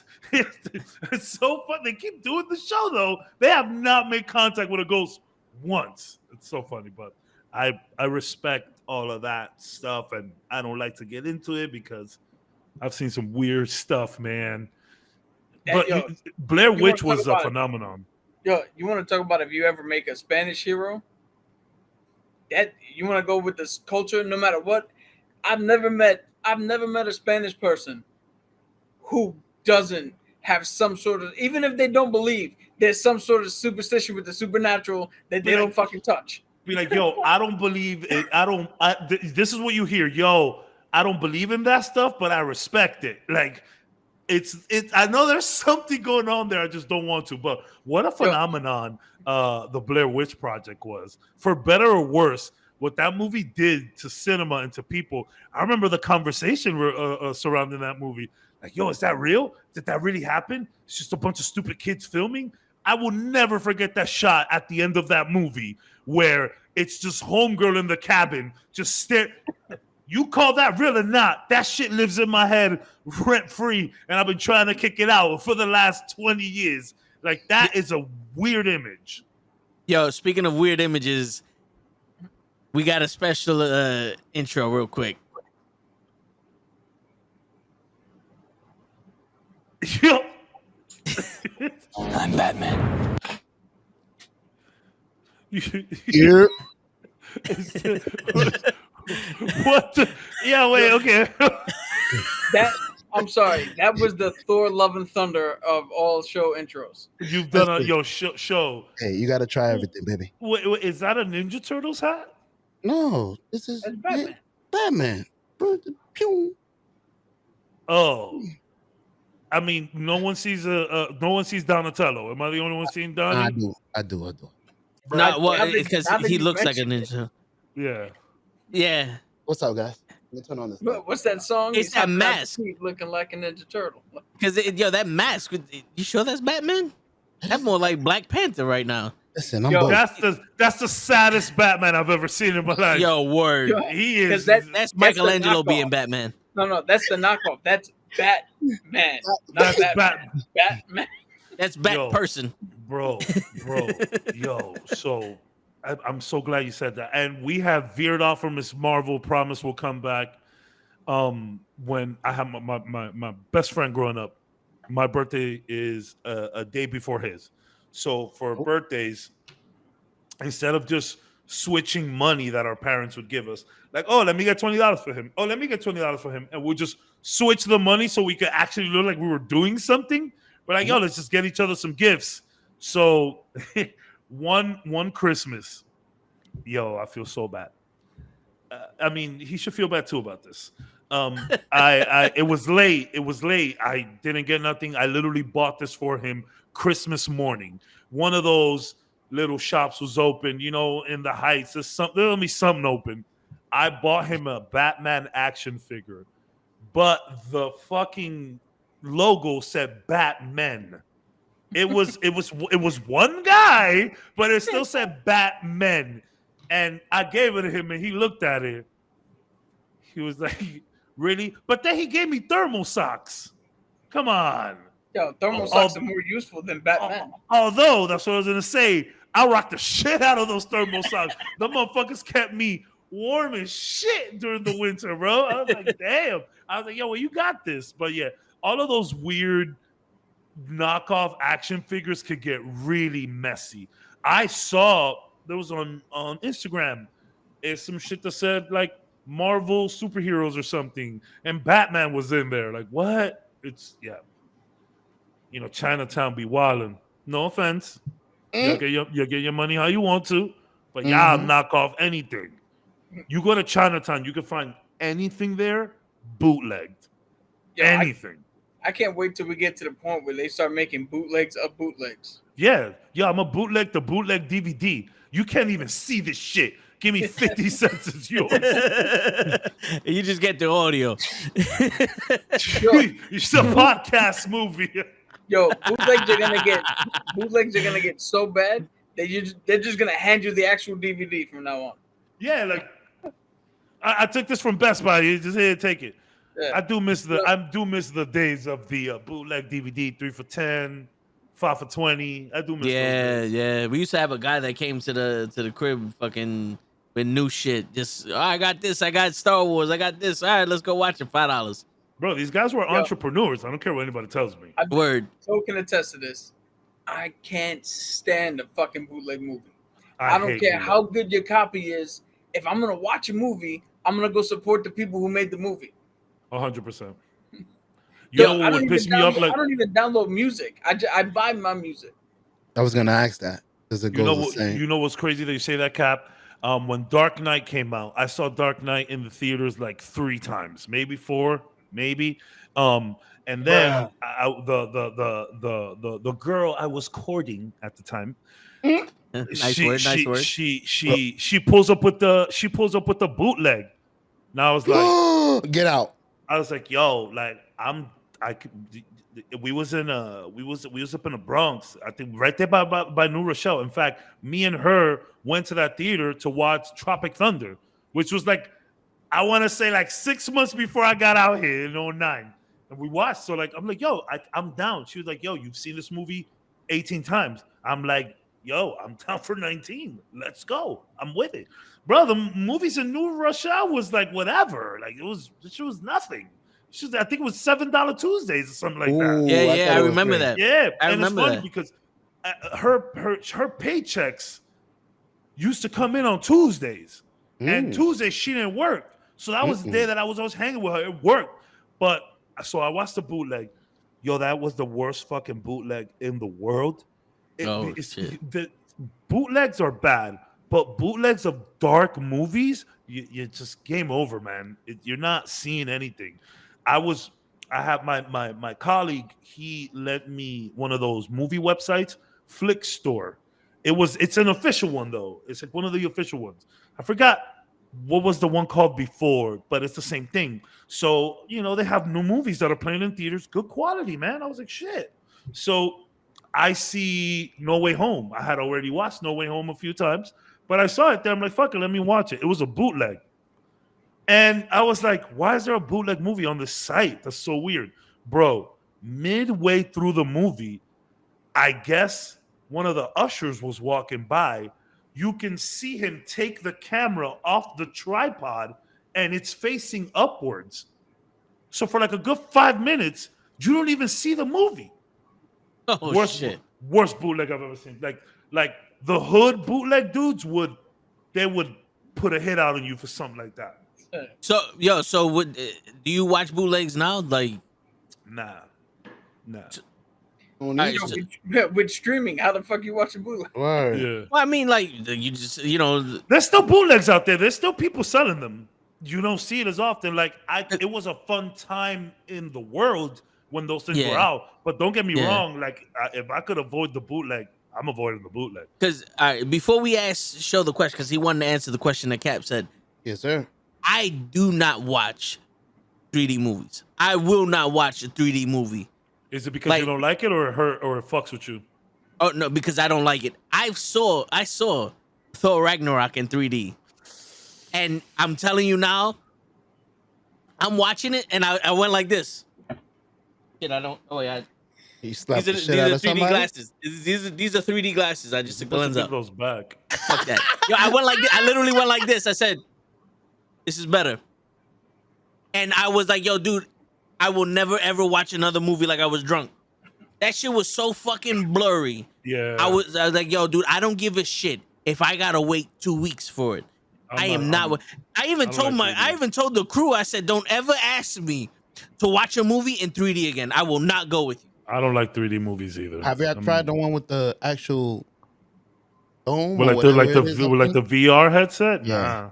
Nah, that might be better. That might be better. But I mean, 45 minutes of that tops, and I need to take that thing off. Yeah.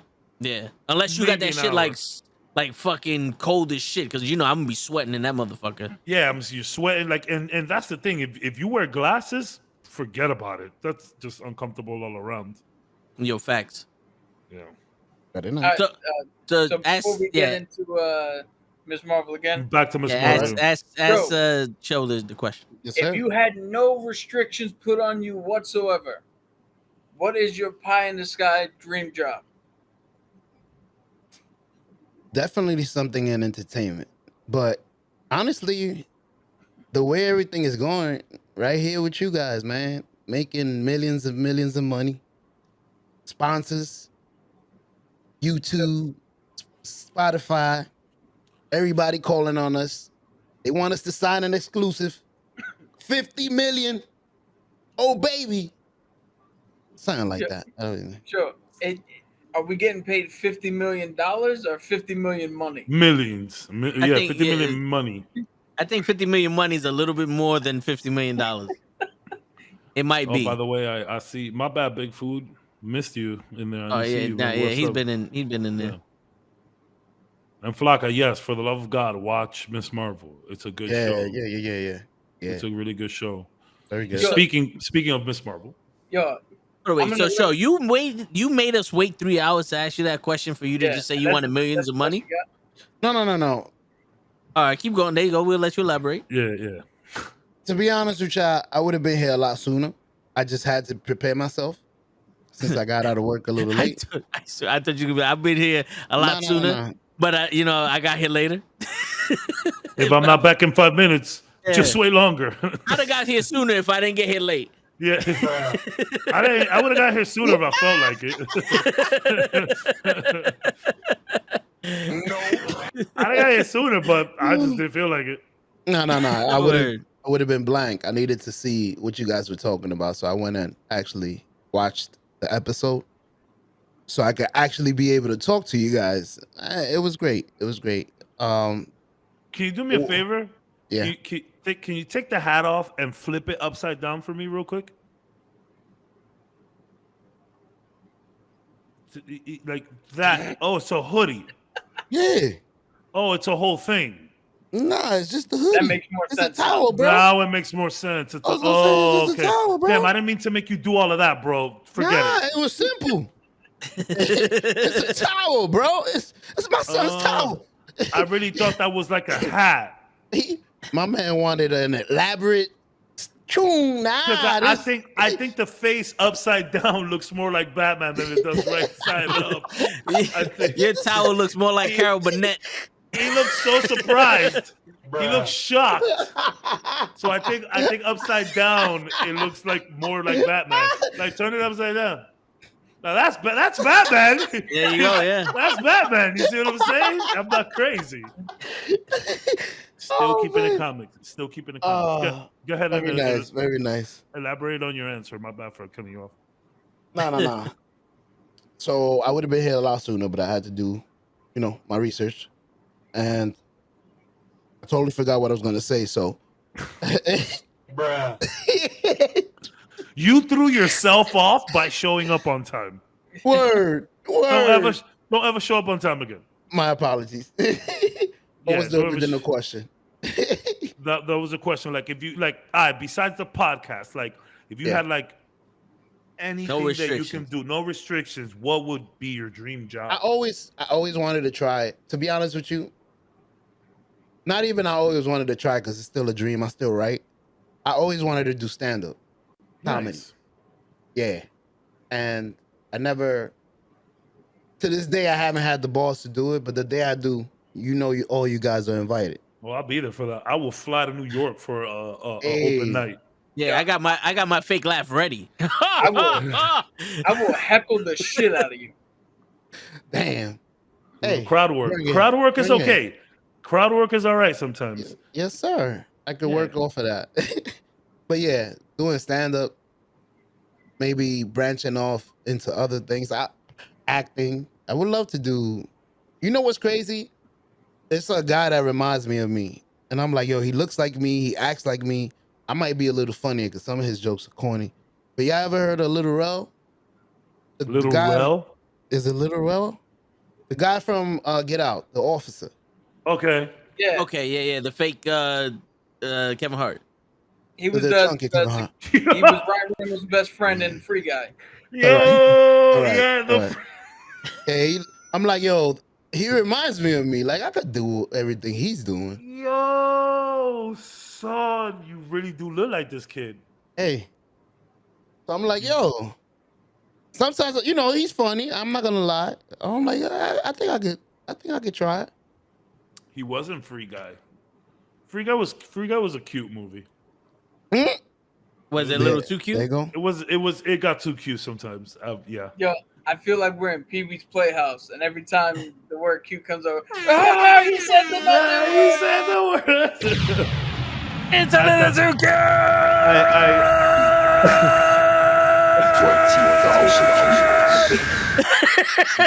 What the? That's we just lost the young crowd there. We lost the young crowd for sure. Nice. No, but I thought Free Guy was a cute movie. It was I like the concept of that. It like I said, it reminded me of Last Action Hero. It's like a fictional character who gains consciousness and is like starts questioning everything. I thought it was cute, but it just it wasn't a great movie. Let's be honest. Everybody says so. It served this purpose. I don't think it was a great movie. I thought it was cute. Not too cute. Cute. It was enjoyable. Yeah, it was entertaining.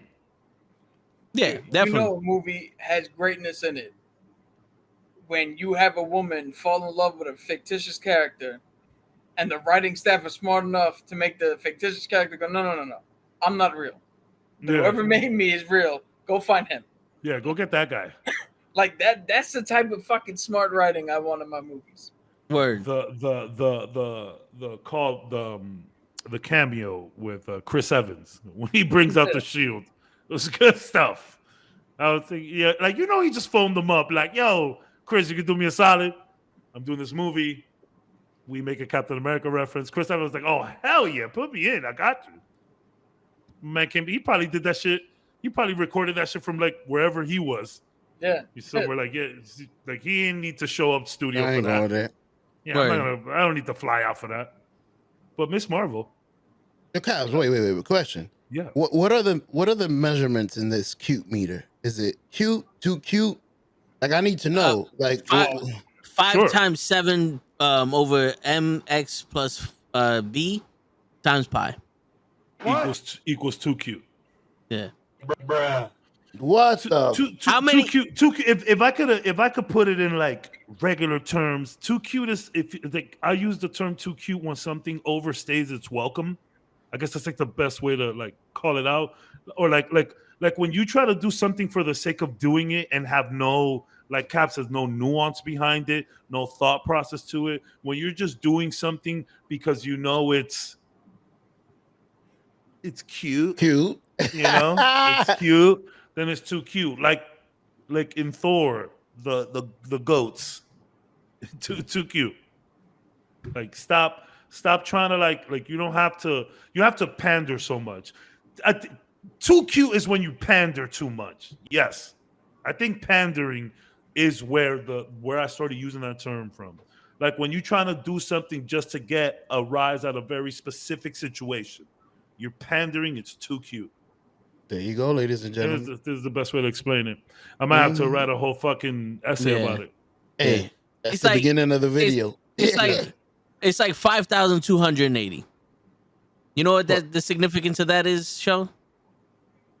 That's how many feet are in a mile.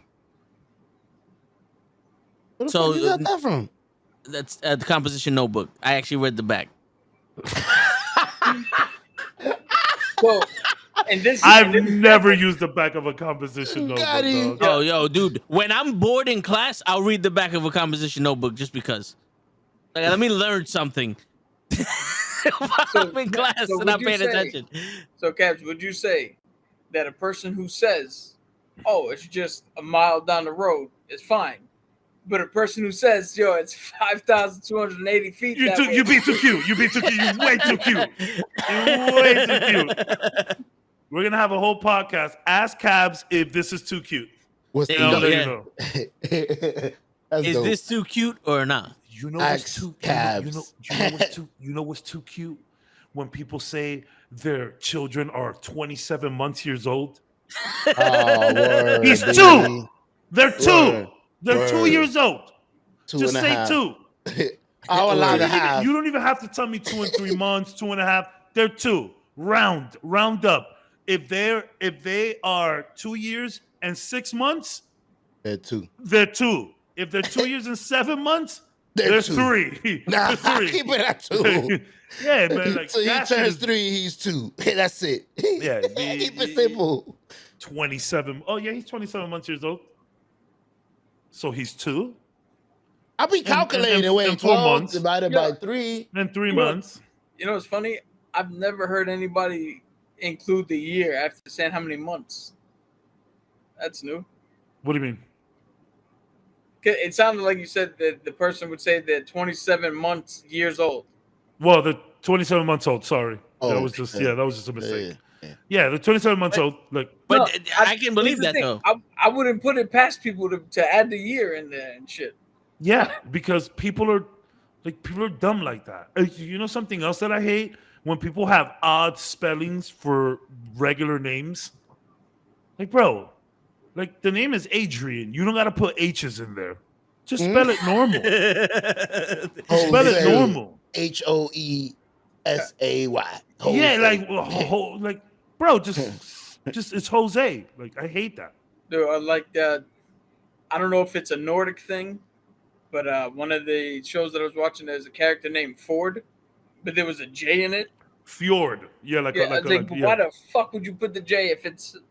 That's the one thing about the English language I'll never understand. Why the fuck we got letters if they're silent? True. If they make no impact on how you pronounce the word, what the fuck is the letter in there for?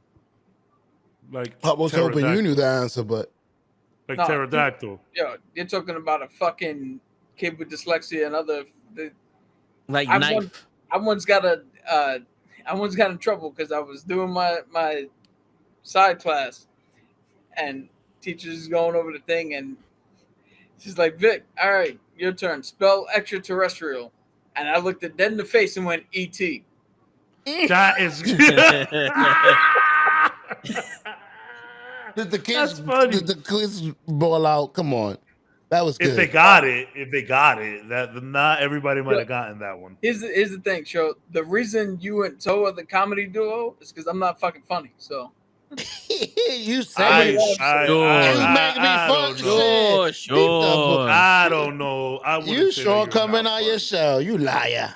I wouldn't say Coming that. out of the show. Shit. He's Yo. hiding in the shell. If anything. I Word. wouldn't say The that. shell been Yo. kicked out. That ain't a show. That's a fucking shelter. if I was a comedian, the only comedy I'd have is self-deprecating humor. Hey, Which is viable. you ever heard of? Sometimes what's you his gotta name? self-deprecate. Sometimes it's good for stress. Anthony Jeselnik. You go blind if you do it too much, but Yo, Jeselnik is hilarious. Dude. He has that style of comedy where he's just literally saying jokes. There's no there's stories within the jokes, but it's just a bunch of different jokes throughout a special. And he has one of the ones, I think it was Fire in the Maternity Ward was like the one that that is one of his best specials. Jeselnik is so good. He's touches really the boundaries, bro. The boundaries. It's very dark. That's the type of comedy, not dark, but like that smart, it's intellectual. Yes, like I'm gonna fuck with you with my smartness. Yeah, I do some of that. Last week I'm gonna go play handball with some friends, and I had said a joke, and I shit you not, the guy driving was like, "Damn, Vic, I forget how dark your humor is sometimes." you need a little dark humor. Man, there's so much. I watch a lot of stand-up. I love stand-up. I think comedians is what has been keeping us sane through the pandemic, because you have people like Andrew Schultz, who just blew up during the pandemic because he's the gap, he's the bridge between old school comedy, new school comedy. Like, he could work for both of us and they kept me sane. Like, they would say what you wanted to say about this crazy pandemic, but say it in a joking manner. I thought, at the end of all of this shit, when we finally move on from this pandemic, I want everybody to look back at the comedians that kept it real the entire time, no matter what it meant for their career, themselves. I want y'all to remember that. Same boat, bro. I want you guys, everybody watching, to say a special thank you to Amy Schumer. Ooh, if it wasn't for her at the Oscars, where nothing else happened but her amazing comedy. I know Amy Schumer gets a bad rap. I know she gets a bad rap. I liked her comedy specials. She's been killing it. She's raunchy, and I know apparently she got called out for stealing material, allegedly, which is common in comedy. Like, bro, Keith Sweat, the dude from Kings of Queens, the chubby guy that he was in the Adam Sandler, all of them Adam Sandler movies. He was in the one that they were firemen. He was in the one that they were. Mean Kevin James?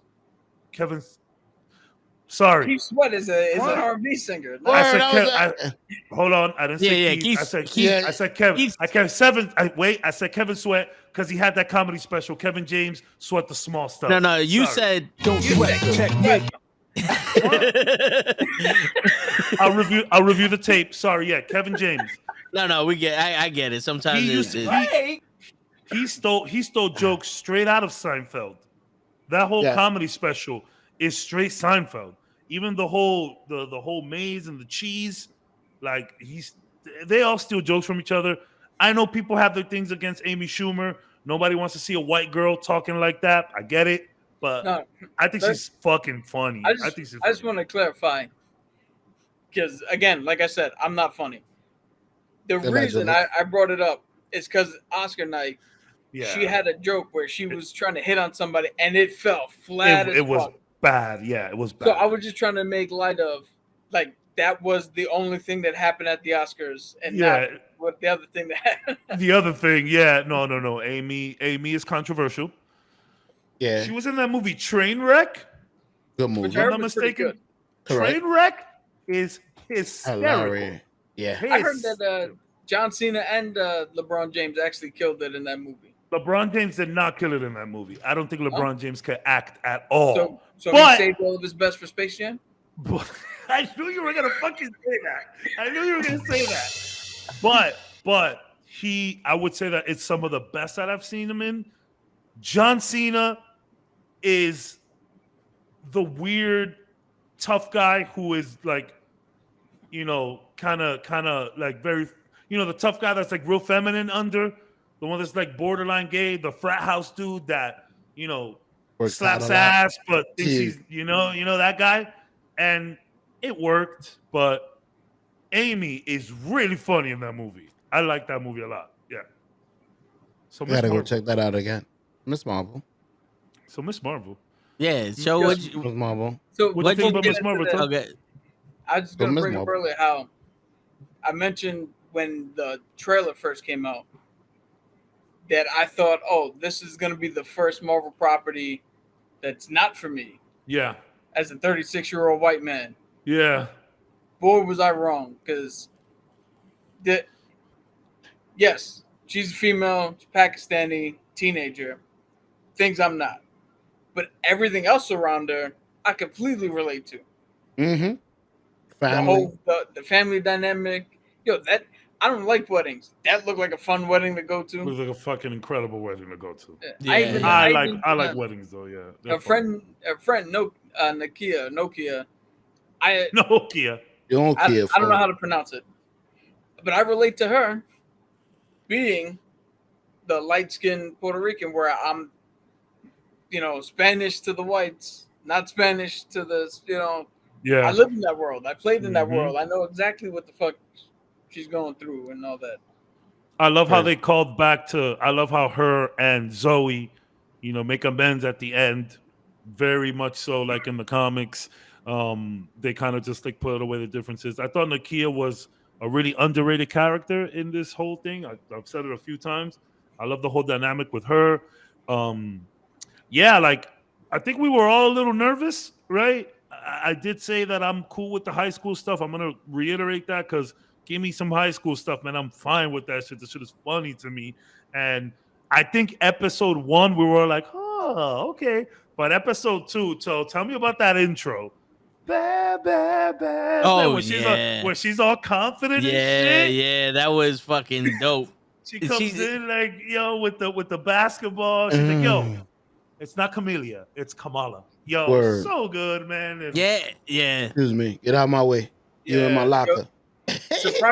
Surprisingly, where it really hooked me was the dumbest thing is when she came home after meeting Cameron, and she just started the whole dance sequence to the Yeah. old school song. I was like, Be my baby. yeah, tonight. I was like, How yo, did it go?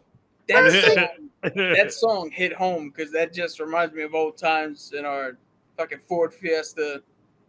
Or not, what do we have? Escort. Ford Escort. When my mom listening to the radio station, like that hooked me. That right Hell then yeah. and there, I was like, oh, I'm in for this. That's Yeah. awesome. I think what got me immediately was the family dynamic. Like immediately, I was like, "Yo, that is my mother, son."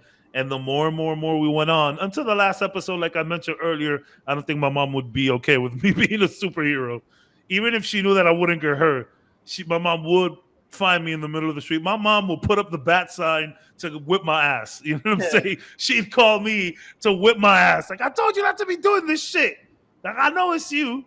Yo, I know what you look like under a mask. You know what I'm saying? Like, Me, but That's what hooked me. The family stuff really. And look, I'm not gonna lie to you guys and say that I'm like this extremely family oriented man. Like my immediate family, sure, my brothers, my mom, my dad.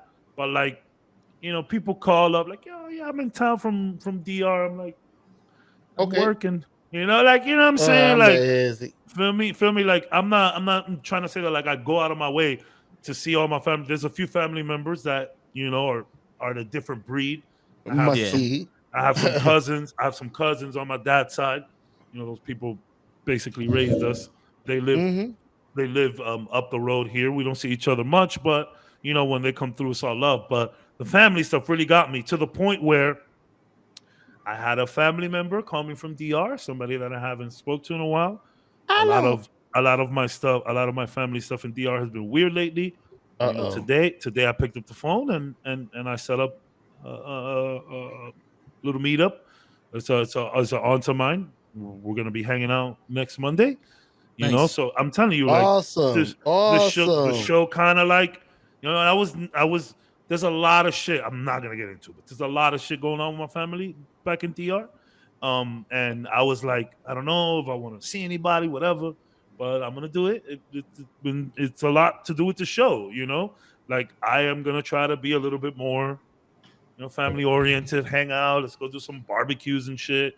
Like I remember when I went to New York back in 2021, my sole purpose of that was to like get our kids to meet each other.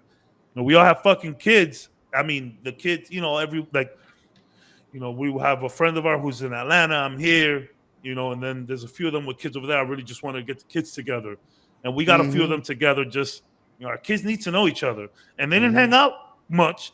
But when I tell my son, I'm like, "Yo, do you remember?" He's like, "Yeah, I remember them. We had a great day." So that the family stuff really hit home, and Yeah. then second to that was learning about this culture. Really drew me Yeah. into the show. Yeah. Nice. Tell the truth. You only want to reconnect with family to see if you have some sort of historical jewelry that you can put on. And Yo, you guys got a bangle for me, dog? Super you, Cabs. yo, This is Someone the guy. named This is the Biggin. guy. This is the guy that says he's not funny. Okay, sure. The guy that says he's not funny. yo, I'm not, but when I'm we not. don't see you and we find out that you found some, Mother Mary candle that gave you some superpowers, I'm gonna be pissed. So I wanted to, and obviously we'll let everybody say like we got 40 minutes. That should go by quick. But Yeah. I wanted to talk about the switching spaces, the post credit scene. The what? The switching. So the post credit scene in Miss Marvel episode 6. You didn't see the post-credit Oh, scene show? fuck. There's a post. I'll I'll give you. It's so long. I literally in the MCU shows, you may get a post credit scene on the first episode. You was And for the last. certain and the last, but even episode 2, 3, and 4, I still fast forward just to check because you never Yeah. know with these fucking guys. Yeah. That's why I wish, like, if we gotta start watching MCU movies just strictly on Disney, I'm okay with that. I'll be all right with that. I'm fine. That's cool. So I could just fast forward through shit. But so I thought immediately, the first thing I thought of was from the comics when she goes into the Terrigen Mist and she comes out looking like Miss Marvel, but it's her. In this shit, no, she is very much so Captain Marvel because Captain Marvel's like the way I see it, Kamala would like gone to look at herself in the mirror.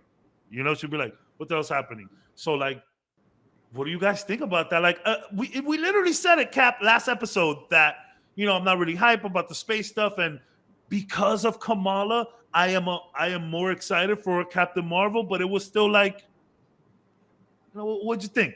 So again, I don't know how true this is, but from what I've heard, the director of the Marvels actually directed that scene, and similar to how the end credit and I think Ant-Man was part of the Winter Soldier movie, Correct. or no, part of Civil War.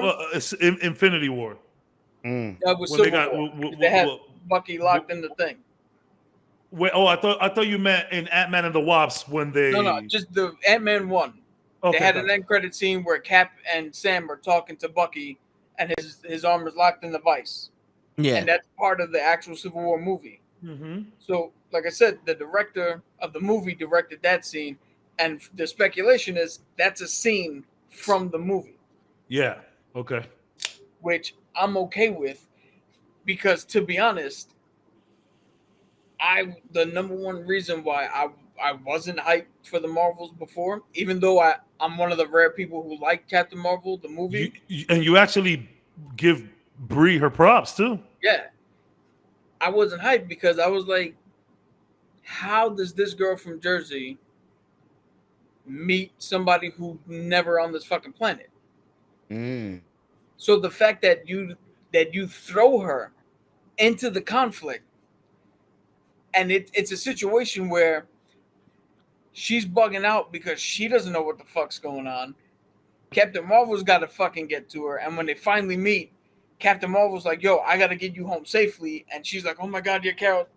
Like, now all of that, the chips fall in line, the dominoes fall in place now, and now I'm like, all right, I want to see what this movie does, and plus, like I said earlier, the functionality of her powers now fit better going into that realm. So Because if all she did was just stretch a little bit, getting blasted, she would have died at the end of episode 6 because she gets hit in the shoulder with a bullet. yeah. She would have fucking died in that little battle. Yo, those fucking the translucents would have killed her in the fucking after the wedding. So homie, The homie condensants. the translucents. So the condensants. homie from Screen Crush is theorizing that, at the end of Shang-Chi, they're talking about that beacon that the 10 rings popped off. They're saying, well, his theory is that Captain Marvel gets to that second bangle or the rings. She finds it, touches it, activates. We got to swap, which seems super feasible, and I'm okay with it. But I started thinking I would really like the Marvels to just kind of just start. I don't need the intro, building everything. Just start where it's literally opening shit, and we see the switch, and Kamala's like somewhere up in space. I know what I said about space. I'm not changing my mind on that. The spacey stuff needs to impress me in the MCU. I'm sticking to that. I'm dying on that hill until they impress me. I'm there. But it would be cool to see Kamala just, holy shit, where am I? And then, can you imagine Carol coming downstairs and seeing the parents? Are the parents going to be there? And, the parents know who she is. So, some cool stuff could come out of this. If that's a scene from the movie, that's a perfect way to get the parents naturally into that story. Yeah. And, how cool would it be for, you want to put comedy in something? Have Carol Danvers come down and have the very human moment of the parents, my daughter talks about you all the time, and just call her the wrong name because they know her, but they don't know her. Every parent in the world, but they talk about. It's Karen Dandruff. Yeah, aren't you Captain Carter? Yeah. Something like that. Yeah, so that would be cool. Unless they remove that scene completely, which I kind of hope doesn't happen, because I would love to see her coming downstairs, and maybe Taisha's there, which is the brother's wife. The brother's there. Maybe mom is there. Maybe one of the aunts is there, and she's just like, I know this lady. I think it'll be cool. Let's see what we can do. I did like Captain Marvel's suit was a little different. It was a little bit more. Not Miss Marvel, Captain Marvel, the Carol Danvers. Oh, you didn't see the extra credits. You didn't see the post credit. You didn't see the post credits. I was gonna say, when the fuck did Captain Marvel take her? So they in that post credit scene at the end. Did she look skinnier? She looked skinnier. She looked fit. She looked like she was ready to kick ass. I think what happened is they might have filmed that scene before they started doing the workouts and all that for the movie. I actually thought that she looked. I thought she looked fit. I thought she looked fit. I thought her face looked thin, but I thought she fit into the suit. She looked ready to handle business. It looked like she was Like She she looked kinda- like she came from somewhere, like she was battling. She kind of looked like Cap from Infinity War. She had the sleeves rolled up with the gloves. She kind of looked a little Capish. She looked like she went rogue or something. Yo, like yeah. yes, I got that. I got that same feeling. But how apropos she sees how Steve Rogers sacrificed and all that shit, 100. and she just starts paying a little homage. It's like, Yeah. yo, this motherfucker, I might be Captain Marvel, but he's the real Cap, so I pay a little bit of homage to him and a little bit of respect to.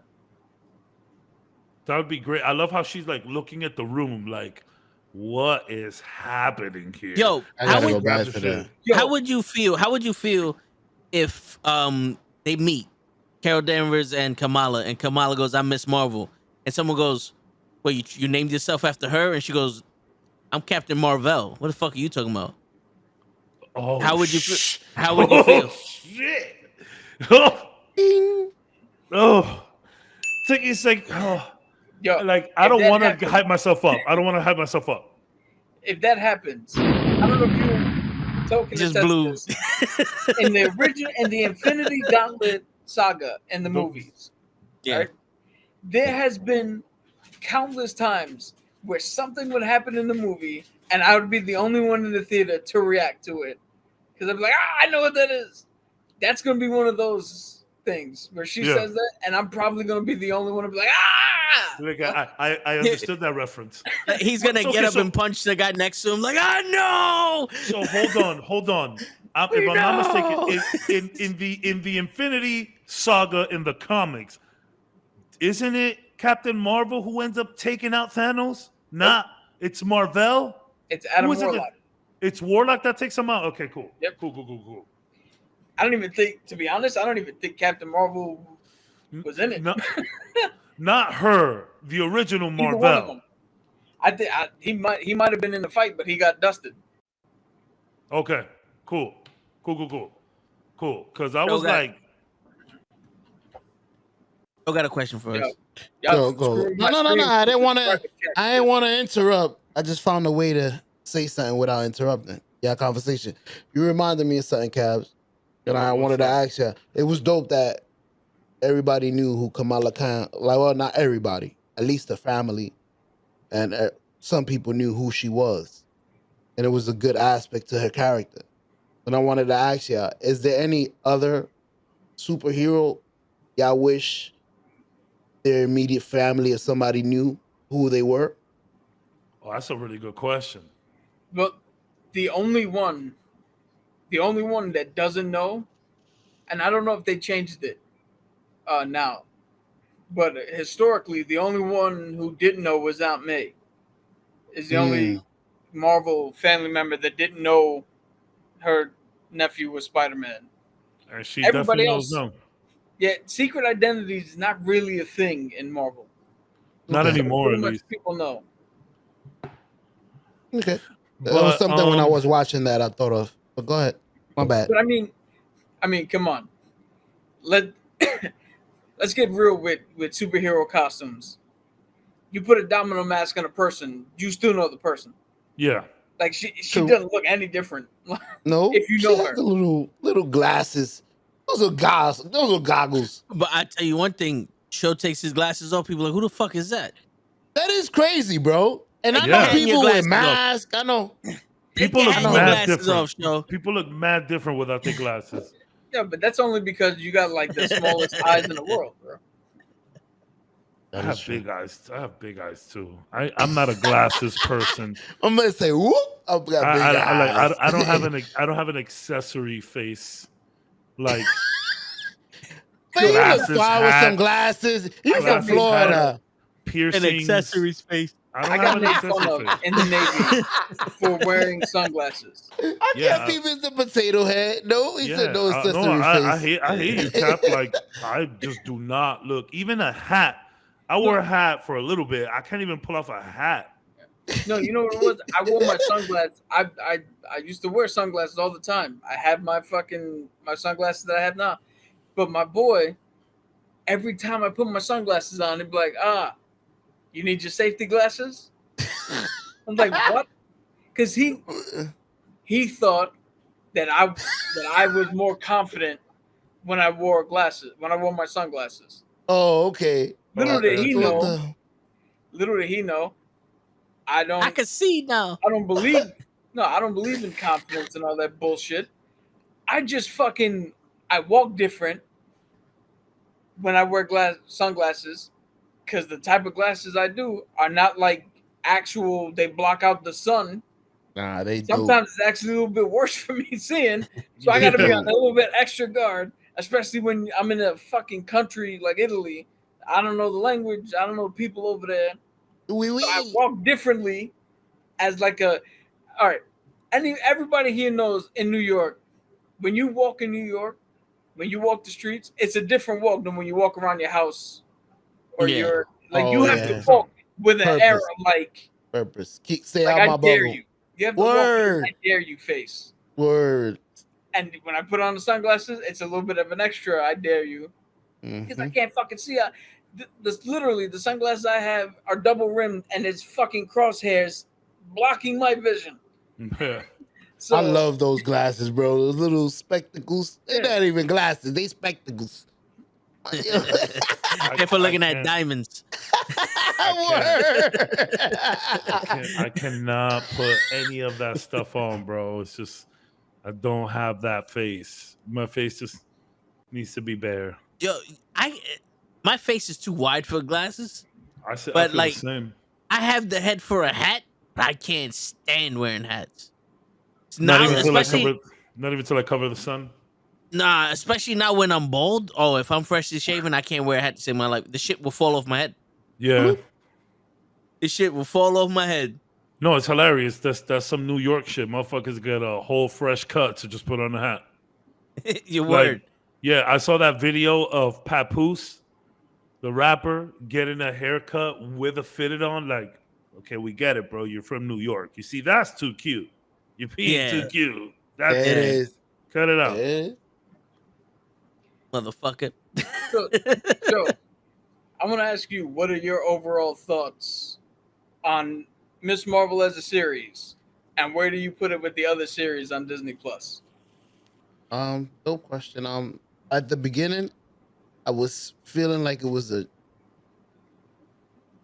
teenage kiddie show. Like it might have been for my kids. And then now as I continue to watch it and I get into it and I'm loving it, it's involving everybody. It's kids, it's adults, it's the parents, because I'm a parent. My boy Cabs is a parent. So you could only imagine your little son being Mr. Marvel. And you, that's my boy. I don't think his mom will be too hyped, but I'm You like, see? Don't go tell ahead, your mama. go ahead, jump to the store, get some shit. Don't tell your mama. But you see it from different aspects of the show, and for me, it's been great. I'm into it and invested into it as much as I was into Loki and all those other shows. So I put it up there. It's not, to me, it wasn't a Thor, God and Thunder type of show. Like you guys, I'm guessing that's going to be the new measurement. It wasn't how they didn't miss the mark with the show, is what I meant to say. Okay. We need Lay. Where's Okay. Lay at with the? Okay. Yeah, No, I explained it. Yeah. Yeah, using it I'm so as glad you did. Yeah, because if you would have said it's not Matrix 4, I would have completely understood. That's But when exactly you what I said meant. it's- That's exactly what I meant. When you said it's the store, I'm like, hold on, wait. No, it's not Thor. Like you guys use that as a measurement. Yeah, Yeah. yeah, that's so It's not fucked God up. and Thunder. That's what y'all been using almost Love all and day. Thunder. Yo, it's Love not and love. Thunder. It's not love and Not thunder. Love and Thunder. It's, Yeah. it's not But- love and thunder. It's Mhm. not No Way Home. It's Shang-Chi-ish. Yeah, there you go. Yeah. There you go. See the measurements? It's Shang-Chi-ish. Well, you got it's a that good face show. on, so. What happened? He said we've been using that reference all day. Nah, I've heard it a few times in never the show. heard anyone go, it's not Thor Love and Thunder. Well, not like that. No, no. We've been talking about it. To be fair, I did compare the whole like the Imam religion shit versus No. what Thor and Love and Thunder did. So. I understand that. But I've never heard someone go, how'd you like Miss Marvel? It's not Thor: Love and Thunder. Yeah. I feel like That's that's, how not a y'all thing. feel. That's No, not no, a no, thing. about that I movie. get what you're saying. I get get what you're saying. saying. I completely Like this- understand. I completely it was not understand. necessary. But that face was don't get that. Don't make that a thing here. I don't want to be watching She-Hulk and be like, "What's your Listen. rating?" It's not Thor: Love and Thunder. No.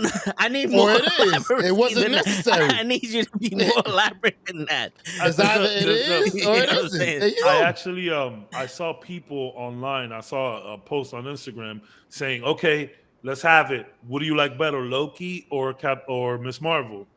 I'm Mm, like, mm. I was like, damn, like Yeah, that's I don't even want to like. All the shows have been so different. I feel weird stacking them up against each other. I mean, I guess Loki is the better show, but I Yeah. related. But I related way more to Miss Yeah. Marvel. Yeah, but that makes no that's not fair because Loki actually expanded on the next phase. That's what I'm saying. They use the big bad. You can't. It's like when people ask me, you know, what I think about Tupac in the spectrum of all rappers. Like to me, Tupac is not a rapper. So when someone asks me who I think is better, Nas or Tupac, I say Nas because I put Tupac in a whole nother category. Like Tupac is here, Biggie's somewhere here, and then all other rappers are here. You know what I'm saying? Like I don't see like so that's like to me, Loki is the Tupac of these shows where it's like they used the big villain. He had a whole 40-minute monologue blowout. They expanded on the world. They had great characters. Episode 5 of Loki, you can watch that without watching any MCU, and I think you can still keep up and view it as just a character study of this crazy dude. Episode 5 of Loki is probably some of the best of these shows you're gonna see, where it's just him hanging out with his variants. But like Miss Marvel, watch that. yeah, yo, bro. Episode 5 of Loki is just fantastic. But I related way more to Miss Marvel. Yeah, and also with the exception, of Sam in the last episode of Cap and 100%. And The Moon speech. Knight. The speech. Yeah, and Moon Knight. That's some of the best acting you're gonna see. Yeah. Bro, that's what I was gonna say. Loki, the actor. I mean, Tom Hiddleston is just the witness, the class, wittiness, the top of his game, top of his class. Tom Hiddleston is just an animal. Like the accent, no homo. It's just, he got the whole thing going. The whole package. Yeah. I don't think you can't say spot a T every time. That's me. I don't think that's the right European accent for him. So do a Norwegian accent. Norwegian? Who? Norwegian. I don't even know what that is. Come on, bro. show you know what it is. Go ahead, give me the accent. What the fuck? Yes, This is when we you're get supposed to go canceled. spotty again. This is when we get canceled. So that's your accent for everything. Let me put the disclaimer. The views of Show Enough and Toe Tags are not the overarching views of the Knucklehead nor this channel. Viewer discretion is the advice. Yo, no, but like I saw people, and again, like it's funny because what Cap said earlier about him not thinking that this show would resonate so much. There's a lot of people that felt that way and have not watched Miss Marvel. I saw an ad on Yahoo saying, why did the MCU introduce the X-Men in a show that nobody's watching? And I said, well, maybe so people can watch it. But like, I think it sucks because I see people talk about Miss Marvel. They're like, yo, I watched the first episode, not into it, I'm out. I'm like, damn, really? And like, did you watch episode 2? Which was like one of the highlights? Like, I don't know. I think people were just out of this show simply because it's a brown girl from Jersey. Yeah, honestly, it's racist.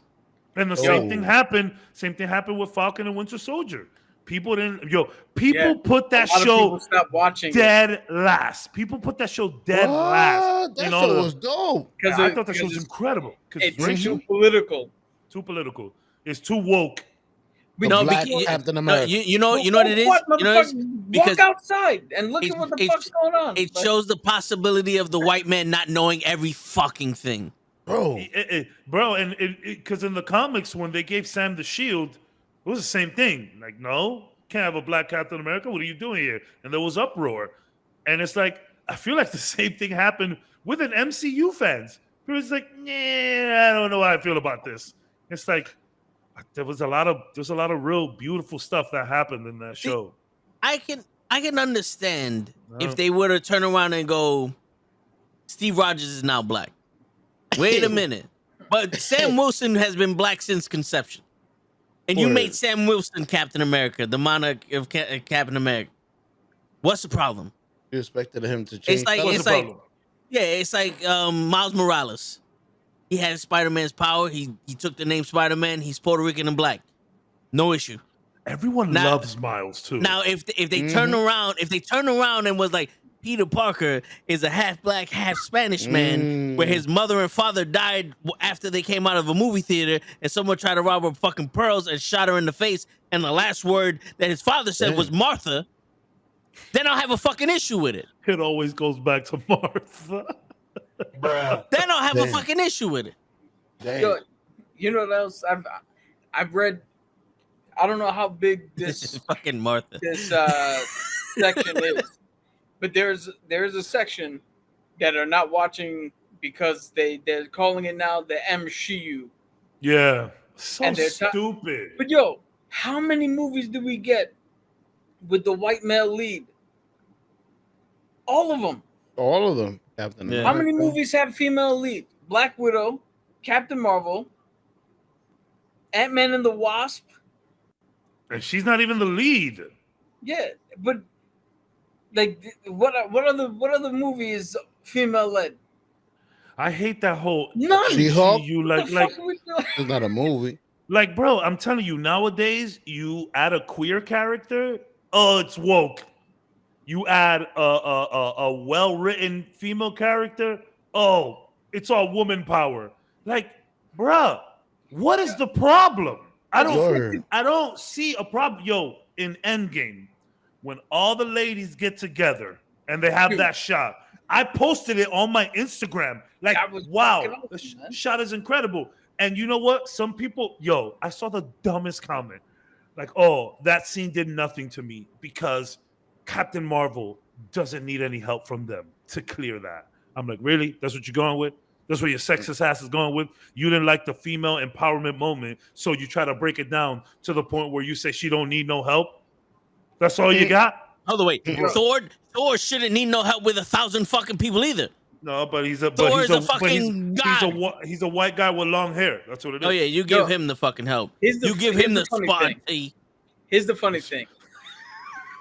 People fucking said He's Australian or yeah, I think so. I think, I mean, right? they still speak English. Yeah, but that's what I'm saying. It's a different accent. Word. Yeah. It's- Here's the Go funny ahead. thing. My I know T a lot of has people spots. who don't. A lot of people who don't read the comics had the problem and like, oh, they forced it. It's a forced moment. Yeah, it was a forced moment, a forced moment, because they did this shit in the fucking comics. Word. An all-female fucking Avengers team. There's grounds for it, and all they did was lay the groundwork. Let's see, Captain Marvel. All right, people had problems with her. Fine, but the Wasp, kick ass. Wanda, kick ass. Black Widow, kick ass. Okoye, kick ass. Shuri. Yeah. Agent Pepper. Carter. Well, no, she wasn't in that scene, but Shuri. Oh, okay. Shuri, fucking Pepper when she came down as rescue. It was a moment where you had fucking badass characters just show up and go, oh, Tessa Thompson is Valkyrie. Show up and just go, fuck that. We got this. Yeah. That's like, fuck yeah. Let's Why go. are you, why are you looking at gender? Like it's just like if it would have been the dudes that did that, the females, like I don't see that. I just saw it as a cool moment with badass characters. Oh, got him. There's a fucking net somewhere. Ninja You know what? tags. You know what the crazy thing is? What I don't understand is these same motherfuckers that have a problem with these women who are already in the battle. who are already in the battle It's fighting. not like they just showed up. Yeah. They have a problem with people who are already fighting, teaming up to help this little boy. The motherly instincts of these women to go protect a little teenage boy that has the fucking gauntlet that's being overrun by all these monsters. Problem. Have no problem with the fucking American Soccer Women League winning the World Cup, or when they do, they cheer for them motherfuckers. They have no problem with Ronda Rousey getting knocked out by fucking Amanda Nunes. They have no problem with that, but they have a problem with people who are already fucking fighting, trying to protect the fucking child. Bro, it's so frustrating. What? You know what's frustrating? To me, it makes no sense in the same way that if somebody's a basketball fan, right? And you put LeBron James. I don't know what the hell was that. Chris Paul. That was a. Go ahead. Yeah, that wasn't me. That was show. No. I had my hand here. You have two hands. For anybody who knows basketball, if you're like, yo, LeBron James, Kobe Bryant, Michael Jordan, they're they're doing something. They're playing in a game, in a fucking fantasy game. All three of them get hurt. And then coming off the bench, you just see Patrick Ewing, Clyde Drexler, Scottie Pippen, Gary Payton, Sean Kemp, all turn around, Charles Barkley, all turn around and go, fuck this, we got this. Real basketball fans would be like, oh shit, shit. We thought we were down, but now these motherfuckers stepped up, let's go. The monsters. But now, if you take that same situation, that's what the natural reaction should have been for that moment. And I'm not saying you have to like everything they do, but to sit there and go, that moment was forced. How is that more forced than Cap picking up the fucking hammer? I was just gonna say that. Like, how is that more forced than on your left, and everybody coming through at the same at the moment they need them? Like, come on now. I don't think that shit was forced at all. I thought it was great. That's one of the first. I literally posted. I said, "Hey, Avengers Endgame spoilers ahead," and literally posted that scene. Like, I fanboyed like a maniac. I was like, yes, let's go. That was a good scene. And it's and then they branch off and start doing their thing, and then you have Pepper and Tony back to back just fucking spraying shit. Like, I teared up with the On Your Left. All your left is that's. I cry every time. Yeah, that means something. That's meaningful. And even at the end of Winter Soldier, when he wakes up from his, he was out for a couple of days, and Sam is just there. He's like, on your left, and then they play the song, the Hustle Man song, Trouble Man, and you just hear it in the back. Yo, I was like, what the fuck, bro? Damn, Marvel, we got to get back to these moments. That's what these movies are missing, these moments. Like, I don't and it sucks because you know what people are saying? People are saying that the Phase 4 of MCU movies has been so bad that No Way Home was a miracle.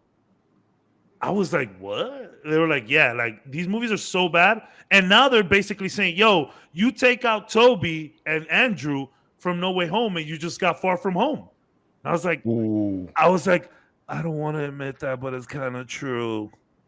Yeah, we know my issues with No Way Home. But here's why I see people could say that that's the miracle of Phase 4. It's because what they did was they took something that the fans wanted, a little bit of shit we didn't know we wanted or needed, made it sincere, they made it matter, and they made it work. Then you get to what do you call Multiverse of Madness. They put little to nothing what the fans thought or wanted. They didn't make it sincere. That's crazy. Who knows how much of this mattered? Wow. Because they really didn't do anything. especially with her having two mothers, and she was the one who sent her to another universe. That could have hit harder. Yo, That what could have could hit have a hit lot harder? harder, yeah. What could have hit harder? The whole she was afraid that this Doctor Strange was gonna take her powers because the other one tried to. Blah blah blah.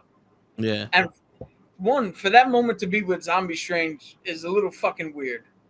Yeah, But that at the was same dope to me. token, instead of him turning around and saying, "Hey, you already know how to control your powers.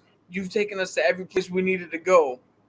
If she would have turned around and had that look of fear in that moment, that Strange is gonna take my powers, and for him to just turn around and go, "I don't need to. I trust you," and then you see her try to work out in her mind, like, "All right, try this," and it fucking work. That is a more impactful moment. You get to Thor: Love and Thunder, and again, they didn't take in. There's no sincerity. There's no Yeah. fucking. That whole movie was not serious at all. Come on, you have the whole thing, Gore the God Butcher, and at no point, and I don't give a shit what anybody says. I love when Cat At gets no like this. point Yeah. did Let him Thor go. try to convince Gord that there's a necessity for gods. Not all gods are bad. He just turned around and was like, "Yo, I'm gonna pick love." Cool. But what you're showing me is the love for one person out of the entire group of people that believe in you as a hero and as a fucking god. You're You pick selfish. one person. Yeah. That's not monumentally better than picking no one. Like, had he turned around, That's forced. but again, had he had turned around, and it would have been something similar to what they said in Miss Marvel, where he accepted that Jane did this and is going to end her life, and it was a thing of, she doesn't have to believe in me because I know why she's sacrificing this. Correct. Like Yeah. something to that effect, to show Gord how the relationship, not a romantic love relationship, because that's not what he was looking for, but even within the romantic love, how just the faith in, she's strong enough to believe in Thor and his mission. He's strong enough to believe in her, even though it's detrimental. And together, each person is balanced. Something to that fucking effect. Yeah, we're not writers, So- but So let me ask you a question, Vic. You think that would have hit more? That would have hit harder if the kids were gods, and Gore kidnapped the kids to kill them, yo, that might make it a little bit more intense, but and then No, it would be because like if the he kids- chose love because it was like like, yo, dude, you lost your child. Why are you gonna kill these ones because they're gods? And something like that. I don't think personally would have hit harder, because I'd have spent the whole time going, you got 27 superpowered kids, and not one of them had tried to stop you, or he would have had to have killed them when the uprising started, because I would have not fucking sat there and did nothing. yeah, we're gods. I mean, he has the God Killer sword. That review that I was watching, Buddy goes, okay, and Thor just goes ahead and gives his powers to kids. Is that from the Thunderbolt? Can you have always done that? So- That would have been really fucking effective in Infinity War. That should have So, me here's the laughing. thing. There is an explanation to it, I know, but I thought Yeah. I'd still found it funny. Because if you watch the kids' lightning, it is yellow like Zeus's thunderbolt. Yeah, It's yeah, not- yeah. So there was some kind of use for the weapon, even though still weird. And not to go back to Thor, but I was at work. This was yesterday, and everyone knows me as the Marvel guy. And when people got questions, like, "Yo, this movie, what happened here?" I got you. Come watch the podcast. But Facts. yeah, this I'm this getting lady, all this Phil. yeah, this lady goes to me. She goes, "Hey, Jonathan, what's up with this Lady Thor?" I was like, "Well, first of all, it's the mighty Thor." Get that shit straight.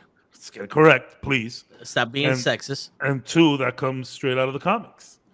And she was like, oh, okay. So we're doing a lot of there's a lot of casuals that are now putting in their opinion. There's a lot of casuals doing that now that have absolutely no knowledge of the comics. And I'm not trying to say I'm some guru. You know, we have a bunch of people in here that know more about comics than I do, you know? And like, I'm not a guru. Like, I still have to watch stuff and get information. Like, theories, I don't like to take theories from other people without naming it. But I mean, the same way these dudes, like, I don't care how much you know about comics. If you're going to make content about comics, you still got to do some kind of research. You're pulling up Wikipedias. It's hard to remember all that shit. So it's like, there's a lot of casuals around here, and they're kind of like messing shit up. And it's like, bro, it's like I feel like Marvel thinks that a lot of people peaked in Endgame and just kind of went off, which is true. But like now they're pandering to like all of the newbies, and it's like, bro, these people don't appreciate the work. Like, you at this point, I don't think Marvel can pander to newbies and casuals if they don't know the content. And then the problem is, when you do too much of the content, you got people that know the content too well, and it's like, yo, so you have this battle here, which is like, I feel like, Marvel, let's just go back to basics, just do what you do, and stop worrying about it, because you're going to make $1 billion on every movie regardless. So if the floor is $1 billion, right? The ceiling could be a lot higher if you just focus on the people that have been here from the beginning. Like, at the end of the day, like, it's that old saying, right? You either die a hero or live long enough to see yourself become the villain. That's literally what Marvel's going through right now. There is a lot of Marvel hate out there. I don't know if you guys been keeping up with comments. I read it on Facebook. It is crazy. And then a lot of people, most of them are old fans. Me, I'm here for the ride until the wheels fall off, because I have been here from the beginning, and I've been there way before that. Like, some of these people talk about the MCU all day long, but ain't never seen Blade. Yeah. If you ain't seen Blade, you can't talk to me. You can't sit in this table if you ain't seen Blade. Feel me? Like, if you really want to talk about who started this shit, Blade made enough money to keep comic book movies, essentially keep the lights on. Yeah. So it's like, And Marvel. and also Howard the fucking Duck. Yeah, Let's not bring that up. it gotta be brought up. He's but bagging bitches. like, some of y'all saw Spider-Man and y'all feel like y'all could say something like, nah, bro, there was there's a lot of other shit that happened. Like, Yeah. if you ain't watched Blade Trinity, like, you don't know how bad it really can get. You feel Yeah. me? Like, you don't know Triple how H. bad it can get. So I just closing minutes, I love Miss Marvel. I think that Marvel has something good with these shows. I've said it here. If we got to do shows moving forward and then just get together for the Avenger level events, I'm okay with that. But that also doesn't make sense in a business standpoint, because not everybody has Disney Plus. Not everybody's watching these Disney Plus shows, and a lot of these people aren't resonating with these characters from Yeah. Disney Plus. And- This isn't Iron Man we're talking about. Like, Yeah. you put Iron Man and Moon Knight, Yo, my mother know who Iron Man is. yeah, You know? but let's not forget. See, now he's the old school fan who knows too much about too much. Yeah. Let's not forget, Iron Man wasn't shit before they came out with that movie. He's only big in the comics now because of the movie. Cat. So when people turn around and go, "Oh, Iron Man's my favorite. Iron Man's the linchpin. Iron Man was nothing before." If you didn't watch that cartoon, I am Iron Man. You can't talk to me, son. You can't talk to me. But Like, my problem is they're not doing interesting. They're not doing, or for me, again, I'll speak just for myself. The stories they're telling they're no longer compelling. Because even if you want to bring up like the Ant-Man movies are the palate cleansers, it was an interesting heist. It wasn't You a had heist. you had Lewis who did his Yeah. little crazy storytelling thing. It was interesting. Ant-Man and the Wasp. You had Ghost Story, which was like shit. Imagine getting stuck in this place and you're phasing Yeah. in and out. Like they did interesting shit. Yeah. They introduced the quantum realm. Yeah. Yeah. Even though that movie's lighter, they did something interesting. It was captivating enough Yeah. for it to be a true palate cleanser where you can be like, all right, I can go and watch this movie and have fun and not have to worry about the world ending and blah blah blah. Like, Do you think Ant-Man is better than Love and Thunder? yeah. Do you think Ant-Man is better than Multiverse of Madness? Yeah. The only reason I say no to that is because even though Multiverse of Madness is not great and the fucking heel turn Wanda does comes out of nowhere, that 20 minutes where she's a horror fucking villain, Yeah. that is good. Interesting. That is It's legitimately interesting. It's interesting. Yeah. good. Sam Raimi got to play in his box, and I'm a Sam Raimi fan. So all that creepy shit, that worked. But the reason I don't like the movie is because 20 minutes does not make a 2-hour movie good. Yeah. And it's funny, we mentioned it here, just a couple little writing tweaks in that movie, and it could have been a banger. Yeah, a couple of little writing tweaks in Thor: Love and Thunder, and we're having a different conversation. I think it would have needed a lot more tweaks, but I hear what you're saying. I mean, I honestly, I like Multiverse of Madness way more than both of the Ant-Mans, 100%. But if we're talking about Ant-Man and Love and Thunder, and look, I don't want to like re-go back on my words. Ragnarok is an amazing movie, but it's a lot of comedy stuff too, which I did enjoy. I love Ragnarok. I'm not trying to talk shit about Ragnarok, but like in the grand scheme of things, I'm more of a Winter Soldier. And I know that's cheating. But like if we're picking trilogies, I'm picking the Captain America trilogy every single time. Yeah. And you know, don't tell me nothing about, oh well, Civil War isn't really his movie. Yes, it is. Yes, it is. And if you really want to look into that, let's look at Doctor Strange. Doctor Strange is in the title, but that movie is 100% about Wanda Maximoff. Yes. We got more of her arc than we did his.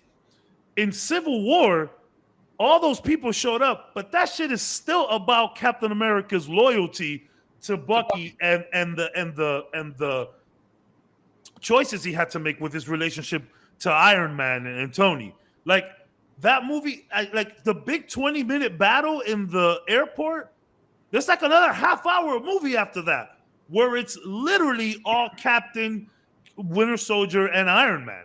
So it's like, that's how you do that. That's how you introduce a bunch of characters in a movie and still respect the person whose movie this belongs to. Yeah. Feel me? Like, I would argue.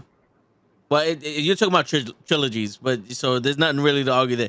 But I would argue anybody that Guardians of the Galaxy 1 has to be one of the top movies in the MCU. Rewatching the entire MCU, Guardians of the Galaxy 1 was one of the few movies I watched with so much like joy. And it was almost like I watched it for the first time again. It was jolly. Yes. It was jolly. That and when Yondu got his send-off in Guardians 2. Yeah. That was one of the best moments in a movie. Can I ask you a question? Yeah. Do you feel that the score for Guardians of the Galaxy definitely it helped. It helped. Yo, it man. helped a lot. How you start a movie? Hey, what's the? And then you just see start, and it's funny because not a lot of people knew who the Guardians were. There was comic book fans that didn't really know them that well, and then there was MCU people that had no fucking idea who the Guardians were. You know what I'm saying?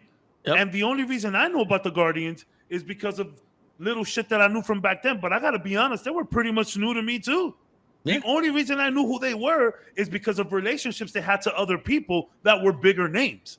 But man, the colors, the music, the comedy, Yeah. Drax. Shout And- out to Batista for Yes. fucking bodying that fucking Yeah. role. Yeah. My Yo, God, Guardians and- is and- almost perfect, like you said. And the one thing is that movie set up an Avengers movie, even though it came out afterward. It came out afterwards, right? Yeah, because it But- brought Thanos But back. yeah, So- but Yeah. it shows you can have so many different characters. Every single one of those characters were different. Yondu was different. Peter Quill was different. Gamora, Drax, fucking Groot, Nebula. Rocket Raccoon, Nebula, even the Accuser, the Nova Corps. Everyone was different. There wasn't people that was like, all right, these guys are kind of the same. Or you didn't go, Peter Quill is definitely Iron Man. No. They're No. totally different from everyone Peter else. Quill was Peter Quill. Yes. I don't think you can say Peter Quill's anyone in the MCU. No. Yeah. No. You know what's funny? The Guardians are so obscure that even for me, when they were like they're making a Guardians movie, I was like, oh cool, I'm finally gonna get to see Vance Archer. Because that's who's in charge of the Guardians when I was reading them. I didn't even know who Star-Lord is. No, it was like, I son, was like, who the fuck is Star-Lord? like knowing about a lot of people knew about the Guardians because Nova Corps, and shit like that, and people that they've like buddied with, but like and like to you said it, man, almost the perfect movie. Yeah. And to think, I will say this to my end days, to think that Winter Soldier and Guardians came out in the same year, arguably number 1 and number 2 movies of the MCU. Yes. I mean, if you remove Infinity War in them, of and course. look, yeah, like when I talk about ranking movies, Infinity War and Endgame is a 6-hour movie broken into 2 for me. You feel me? Yeah. And yeah. like we spoke about it, and we had a bloodbath about it. Oh my goodness gracious! That Yeah. was Sylvester Stallone character. That's No. Punisher and Captain America put together, mixed in with Rambo. No, so and I got the name is Astro, Vance Astro. That's the Guardians team I knew. I had no idea who those people were. He's Oh wait, That. who did Sylvester Stallone play then? he played I'm gonna find it right now for you guys. Trust me, if he would have played him, I would have lost my mind in Guardians too. That would have been cool, actually. But yeah, and the whole Groot thing, like, man, like, what a special flick. But it's like, if you listen, I will hear your arguments about Winter Soldier being better than Infinity War. I will hear your argument. I will hear it. You could talk that shit. Let me hear something. I'm down because, Yeah. like I say it all the time. The great thing about Winter Soldier is that you can strip down all the Marvel shit and still have a really good spy espionage movie. Yeah. The gadgets, this rogue agent, helping out another agent who was taken from do you think that removing Iron Man? So he played this dude, Starhawk. Oh God. Yeah, we can't give him that outfit. Yeah. We can't give him that outfit. We couldn't have done that. I think Stallone would have pulled Why it not? off though. That I w- like I that w- looks pretty cool. that That- would have yeah. fit. That would have fit a lot better. Yeah. So like, do you think like the loss of Iron Man, RDJ, Chris Evans, you think the loss of them impacted more than you thought it would? I honestly thought that This the new- MCU of this new phase, I thought the MCU would be fine, and I'm not saying that the MCU is not fine. MCU's fine, guys. To all you out there, MCU's fine, but there's been a couple slip ups. No, I don't think it's the loss of Robert Downey Jr. and Chris Evans because the lack of writing. 'Cause we already seen that Black Panther's sister is just as smart as Tony Stark, and she can make the technology. But Sam Wilson picked up the mantle of being the leader and the inspiration of any movie or anybody in Cap and Winter Soldier, the TV show Falcon and Winter Soldier. That it was like, okay, if he's the guy now, I can follow him. Yeah. There's no actor that's come in that's weak compared to its predecessor. It's the writing. And Yeah. mostly it's the writing of the characters we already knew. Yeah. I agree. Yeah. I agree. Because if Moon Knight turns into the new Hawkeye on the team, he's not lesser than him. At all, he's more. Yeah, you know what I'm saying? We're benefiting from that. And if Black Widow's sister becomes the new Black Widow, we're benefiting from that. Which is like confirmed already. She is Black Widow, you know. You know what I'm saying? For all intents and purpose at the moment, she is Black Widow. Yeah. And if we get Kamala Khan as the new Spider-Man and damn, I forgot her fucking name. The one who took over Hawkeye's Kate Bishop as like which a is new Hawkeye, she's Hawkeye. Yeah. Which is or like let's say a new Ant-Man type shit because you know she's the protege. You know what I'm saying? Like we're not losing anything. It's the writing that's suffering right now. Picture this. When we get to the whole Avengers team up, we have a few scenes where Clint has been training her in archery this whole time, and then she meets up with who? Shang-Chi. What is Shang-Chi gonna do? What he does in the comics, and make people better fucking fighters. She already has an established base that she can learn from. Now imagine the next force of the Avengers. So Avengers 1 again comes out, and this new Avengers comes out. Everybody's finding their place. But by the time the second one comes, Shang-Chi is trained Miss Marvel, Kate Bishop, Yolanda's out there doing it. Like the team's gonna be just as fucking strong now. Yeah. I hope we see. I'm ready for more Shang-Chi at this moment. I want to see what he is up to. I was thinking about this earlier today on the way home.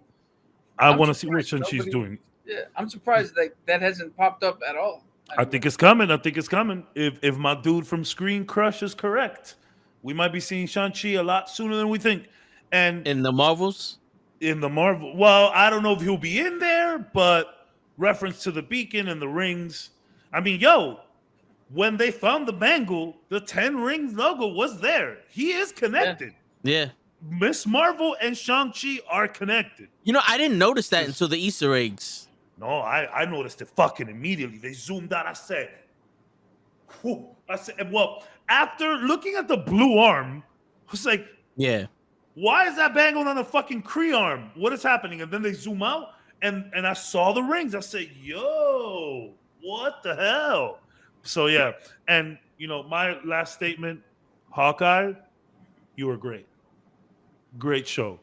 Lovely surprise. Yes. Because Wanda's obviously Wanda, fucking Winter Soldier. Because it was Wanda, Winter Soldier, Loki. And then we're like, yeah, there's a Hawkeye thing happening over there. And then we ran out of those 3 shows. We had nothing to watch. And then Hawkeye pulls up to save the motherfucking day. Right. Love Hawkeye. Love the crazy arrows. Good car scene. Love Kate Bishop. Yo, the elevator scene between Kate and Yelena. the new I've said it a million times and I say it 1,000,001. Just give me a series with them two just talking. I'm down. The whole macaroni and cheese scene in the apartment. Give me a couple shorts with them. Like can I have Cap? Give me a 20-minute short that Kate Bishop takes Yelena out for her Sex in the City thing around New York. Like she wanted to do with the... Like she wanted to do with her sister, with Natasha. Hello. I will pay you what you need me to pay. You want me to pay regular admission for a movie to be able to download this on my Disney Plus? I got you. I've been saying it forever. I want more of them. Like if you could give me the tag team that I'm looking forward to the most right now, it's probably Yelena and Kate Bishop. And second would probably be Kamala and Spider-Man, because that's gonna get messy. Someone's gonna die. Yo, and that whole scene, she keeps calling her Kate Bishop. Yeah, she keeps saying her name. Why do you want to bring me here, Kate Bishop? I was Yeah. like, what do you She- think about this dress on me, Kate Bishop? Yeah, Can the you whole stop time. fucking saying that. The whole time she's just calling her Kate Bishop. Yeah, And it was good in that scene where she was like, "Are you just saying my name so that you can let me know that you know it?" She was like, "Yeah." And like even when she was like, "Oh, because you would have killed me already." She's like, "Yeah." Like when I walked in, yo, Yelena's so funny. Yelena's so Yeah. she stole Black Widow. She stole that movie single-handedly. She just ran away with it. And then she pulls up here the last 2 episodes of Hawkeye and sort of steals the show there too. She's good. Yeah. Shout out Florence Pugh, man. You're killing it, girl. You're Guys, killing it. hmm I hate to be this guy, But but I got to do it. The next Marvel show is She-Hulk.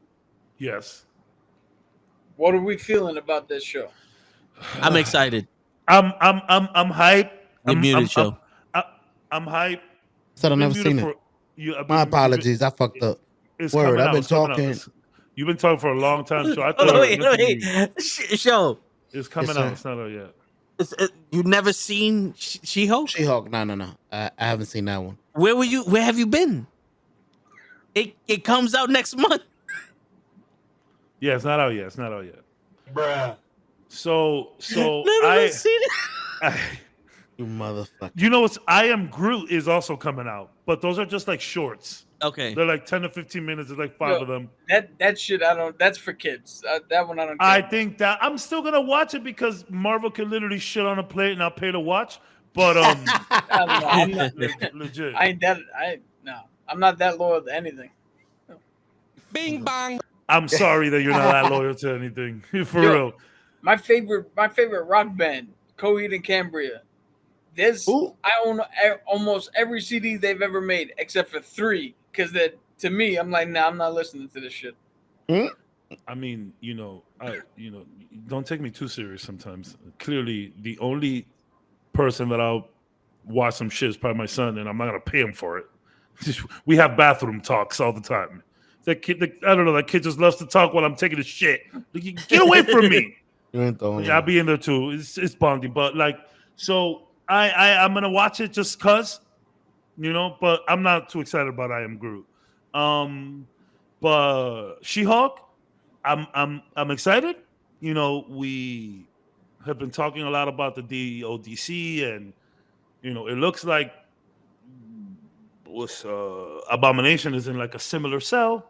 They might go into what he's doing in Shang-Chi, but honestly, I am feeling the new girl kind of sitcom vibe that they're going for. I am the first thing I noticed when I watched that trailer was the sitcom vibe that it had to it. So I'm like, okay, let me see what you got. They fixed up her face a lot. It still is super like Uncanny Valley, but they fixed a lot. Her new look. I saw some new leaked images. She looks great. So yeah, I'm down for some kooky, funny, bro. Like in the comics, She-Hulk is kind of promiscuous. She fucks. Yeah, she fucks, bro. Like so like it's gonna be funny looking at these dudes just all up and down the street with this big ass green chick. Toe's gonna hate life watching this fucking TV show. Like that should be me. Word. Like so, I'm hyped to see the whole, new girl kind of sitcom-y vibe it has. I'm interested. I'm not gonna get myself too hyped though. I'm hyped for it just for the fact that we get to see the Hulk outside of this motherfucker writing him. Who's this guy's name from Ragnarok? The Taio Tangini. Taika Waititi. Yes, we get to see the Hulk now with like some common sense. Do you think we're gonna see him smash? Well, hold on. Probably. No, I'm talking. Hulk was an Endgame. No, I'm talking about long played. Like in Ragnarok, he had his own character and character growth. Like that was more Hulk's movie than Thor. Like it was equal parts. You know what I'm saying? And you get to see a stupid ass Hulk. Now I want to see this character for real. and he's teaching his cousin or whoever this is, and this woman can be whoever she wants. You know what I'm saying? Because I honestly think the same way that you guys are perceiving this as a sitcom and all that stuff is going to be a misperception. The same way that everybody thought that Kamala Khan was going to be a teenage love story. Yeah. You know what I'm saying? Like, I think this is going to be one of those those shows is like, yo, you got to watch She-Hulk. So you think they're gonna like? You think Hulk is gonna smash? You think it's gonna be some like? Yeah. Either that, I'm down. I hope he gets to or it's gonna smash, be, so everybody could just be quiet about it. Because I know y'all want to see Hulk smash. No, yeah, it's either that or it's gonna be one of those things like we're gonna see a strong woman be powerful without her power. Like she's gonna be a lawyer. Like in the beginning, you're gonna see her be like, "Oh, I don't know how to be this Hulk woman," and then you're gonna see her grow into, nah, fuck that. So I may be the strongest woman in the world, but I'm also a fucking badass lawyer, and I'm gonna out lawyer the shit out of you. So you're saying potentially there's a good arc brewing here. Yes, I think so. I hear you. There's a good arc cooking here. I like it. What do you think about it, Cap? I hate to say it. Cautiously optimistic. No, as Phase 4, it's that famous phrase: "Fool me once, shame on me. Fool me twice." No, fool me once, shame on you. Fool me twice, shame on me. I've been 3 times, you ain't gonna fail me again. So from this point forward, I have no choice but to be that guy. This blank is gonna suck. Prove me wrong.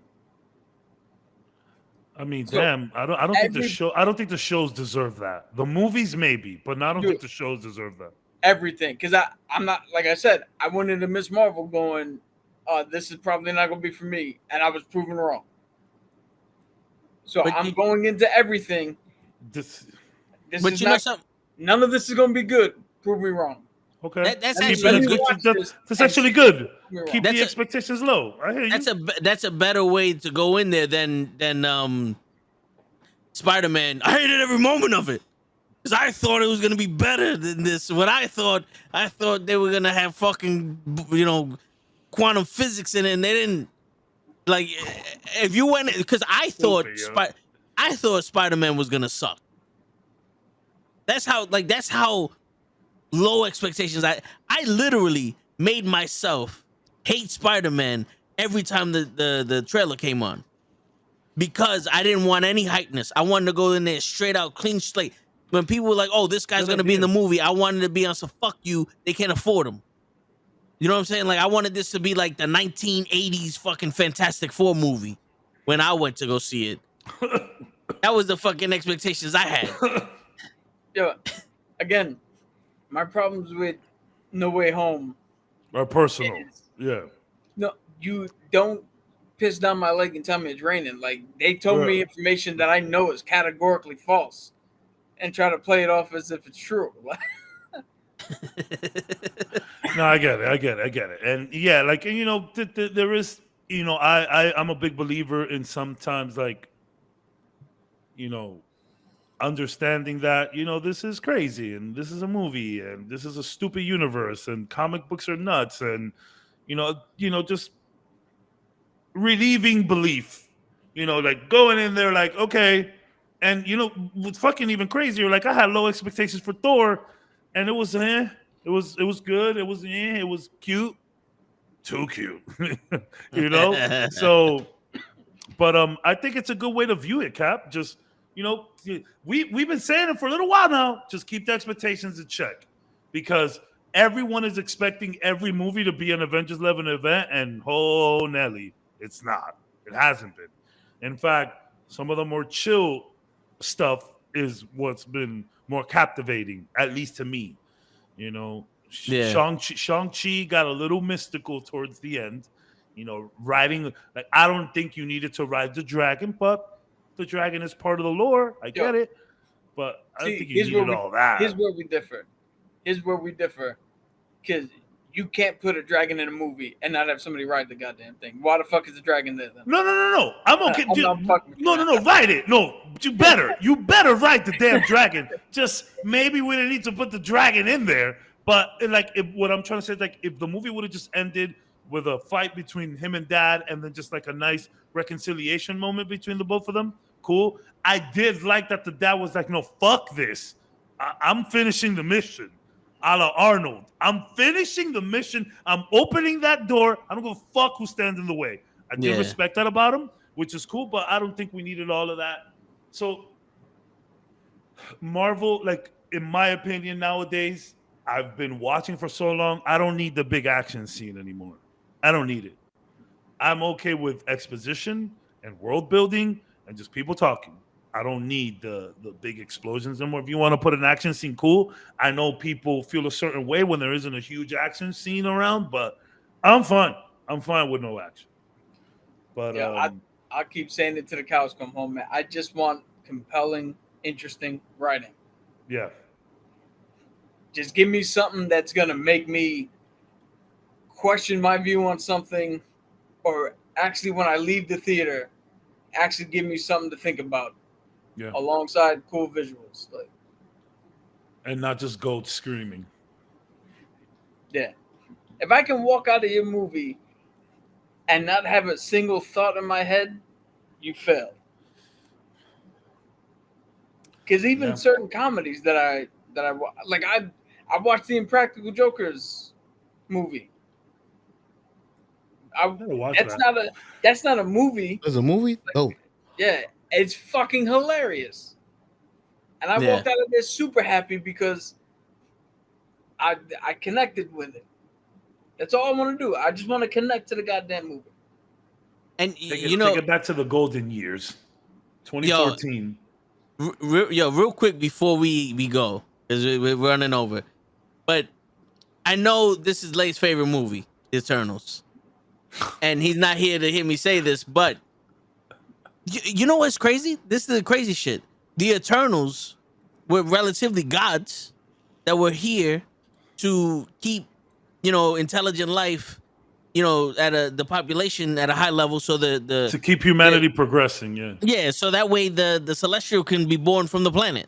Yeah. And they sat there and they said, "Yo, these humans are something special. We gotta fight for them. We gotta, save them." What the fuck were the other gods doing? The fuck? Like- Zeus is just sitting there going, "I don't give it. Like, I'm not even gonna look at you, fucking guys. I'm just gonna fuck. I'm gonna fuck that horse bitch. That's a god. There's a god of horses." I mean, but- that's kind of what gods would Yeah, do. but Just the thing fuck. is, like Zeus wasn't born 187 years old. Like Thor had to grow up sometime. Zeus raped a woman to get Hercules. So you had to be in there with some humans. Like, I understand Zeus may be an utter complete asshole, but every other fucking god? You're telling me that Thor's the only one that goes, "You know what? Let me go down to fucking Earth and fight a goddamn demon, because I feel like it." Like, Essentially, really? yeah. Like, really? The other, like, you just introduced gods who we thought were fake because the Eternals said they were.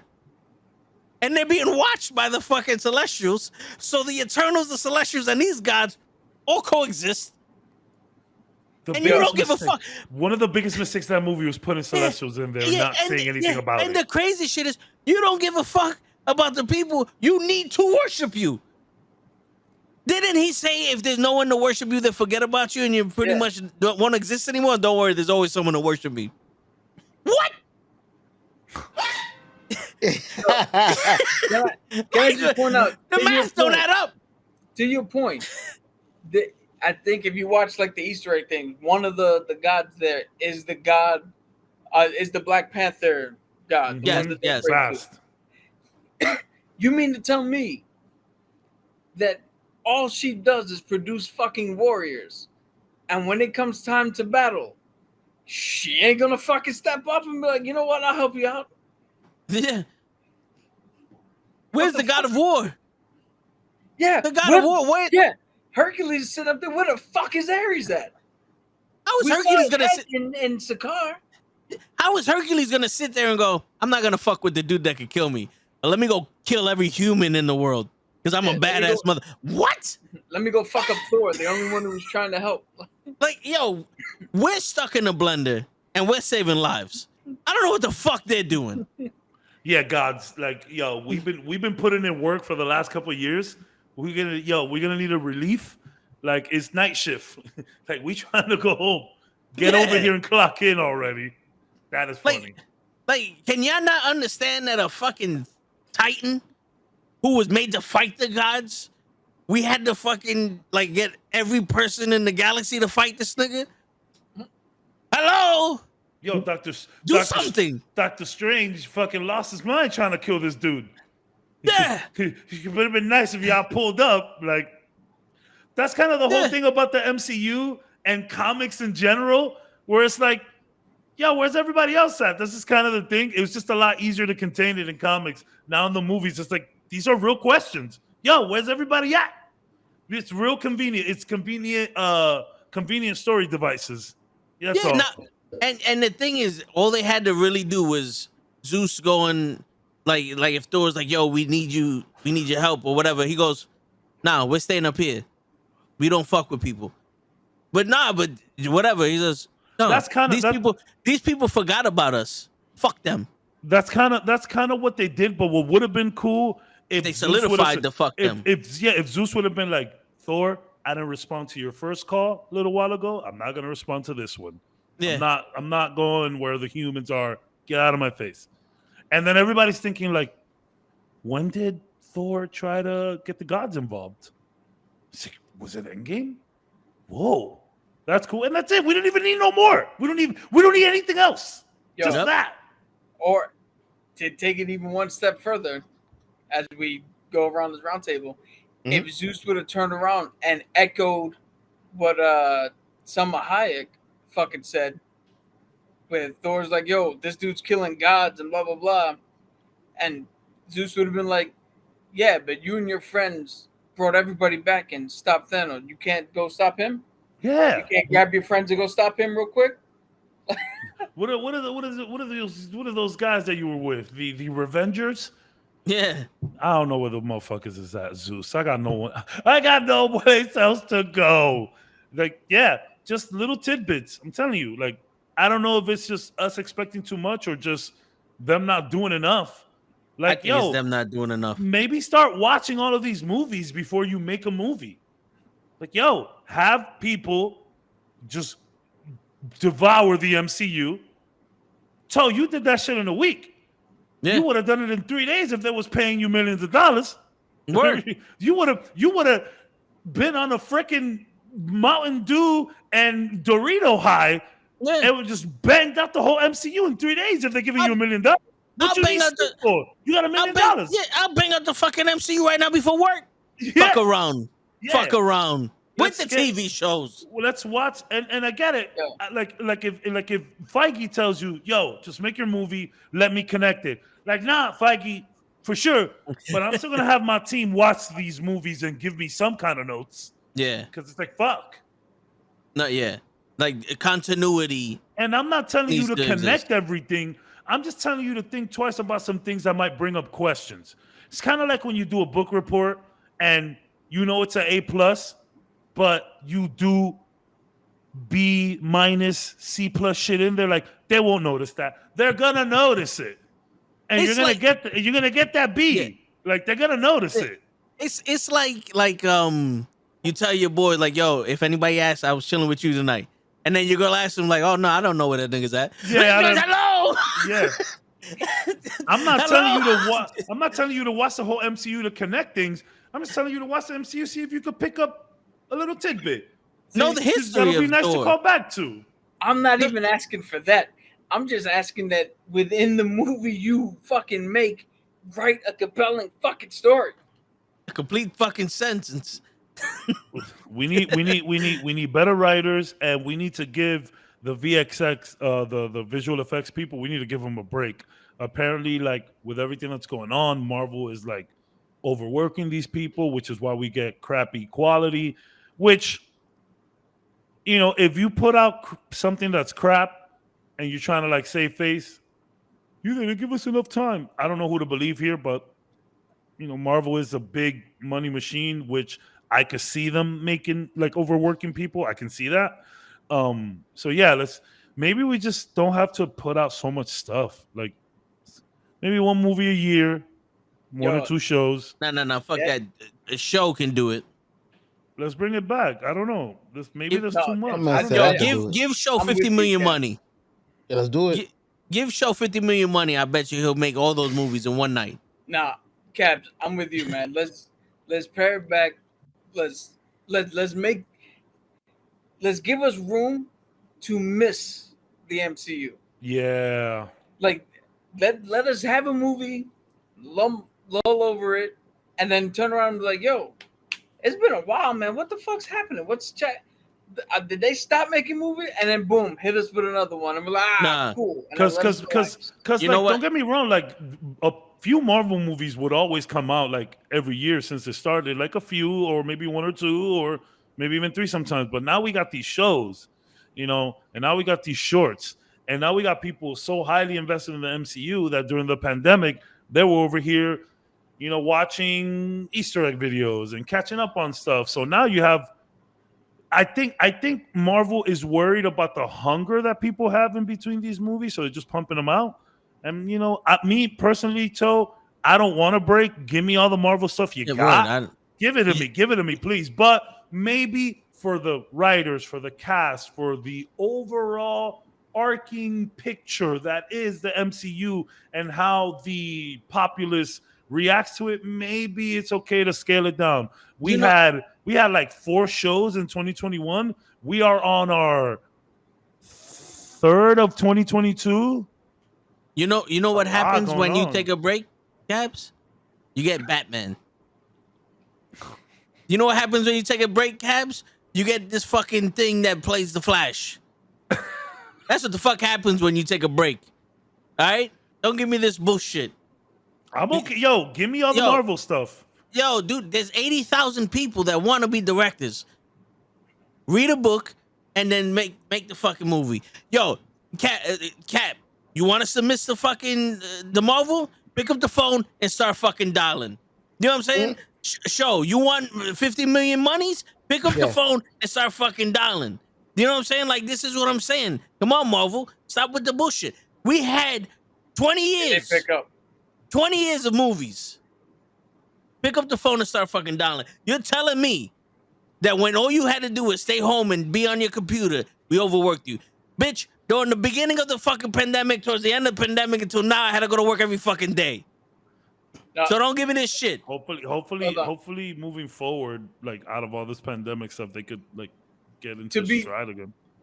To be 100% fair, VX artists, visual effects artists, have some of the worst working fucking conditions and most unrealistic expectations put on them. Before the pandemic even started. Yeah. If you work on video games and or special effects for movies, you have to love what you do, because it will fucking grind you to a halt. You're doing 15-hour days. From everything that I've heard and read and people's accounts when they used to do it, and it is not a fucking glamorous. I just come here and I get to paint a 3D model like shit. Yo, by the way, if you want to reach Marvel, you need to dial 616. Try that. True. Oh, I've been dialing 836. Yeah. We shit on 838 so much. I honestly, Cap, I thought you were just fucking up the numbers on purpose. No, I was trying to get the numbers right, but that's how little I give a shit about the fucking 838. And on that note, and on that note, because you see, Show, he's like, give me free. That's so messed up. That's so messed up, but so funny at the same time. Yo, it's your friendly neighborhood knucklehead signing out. Peace, everybody. Thank you.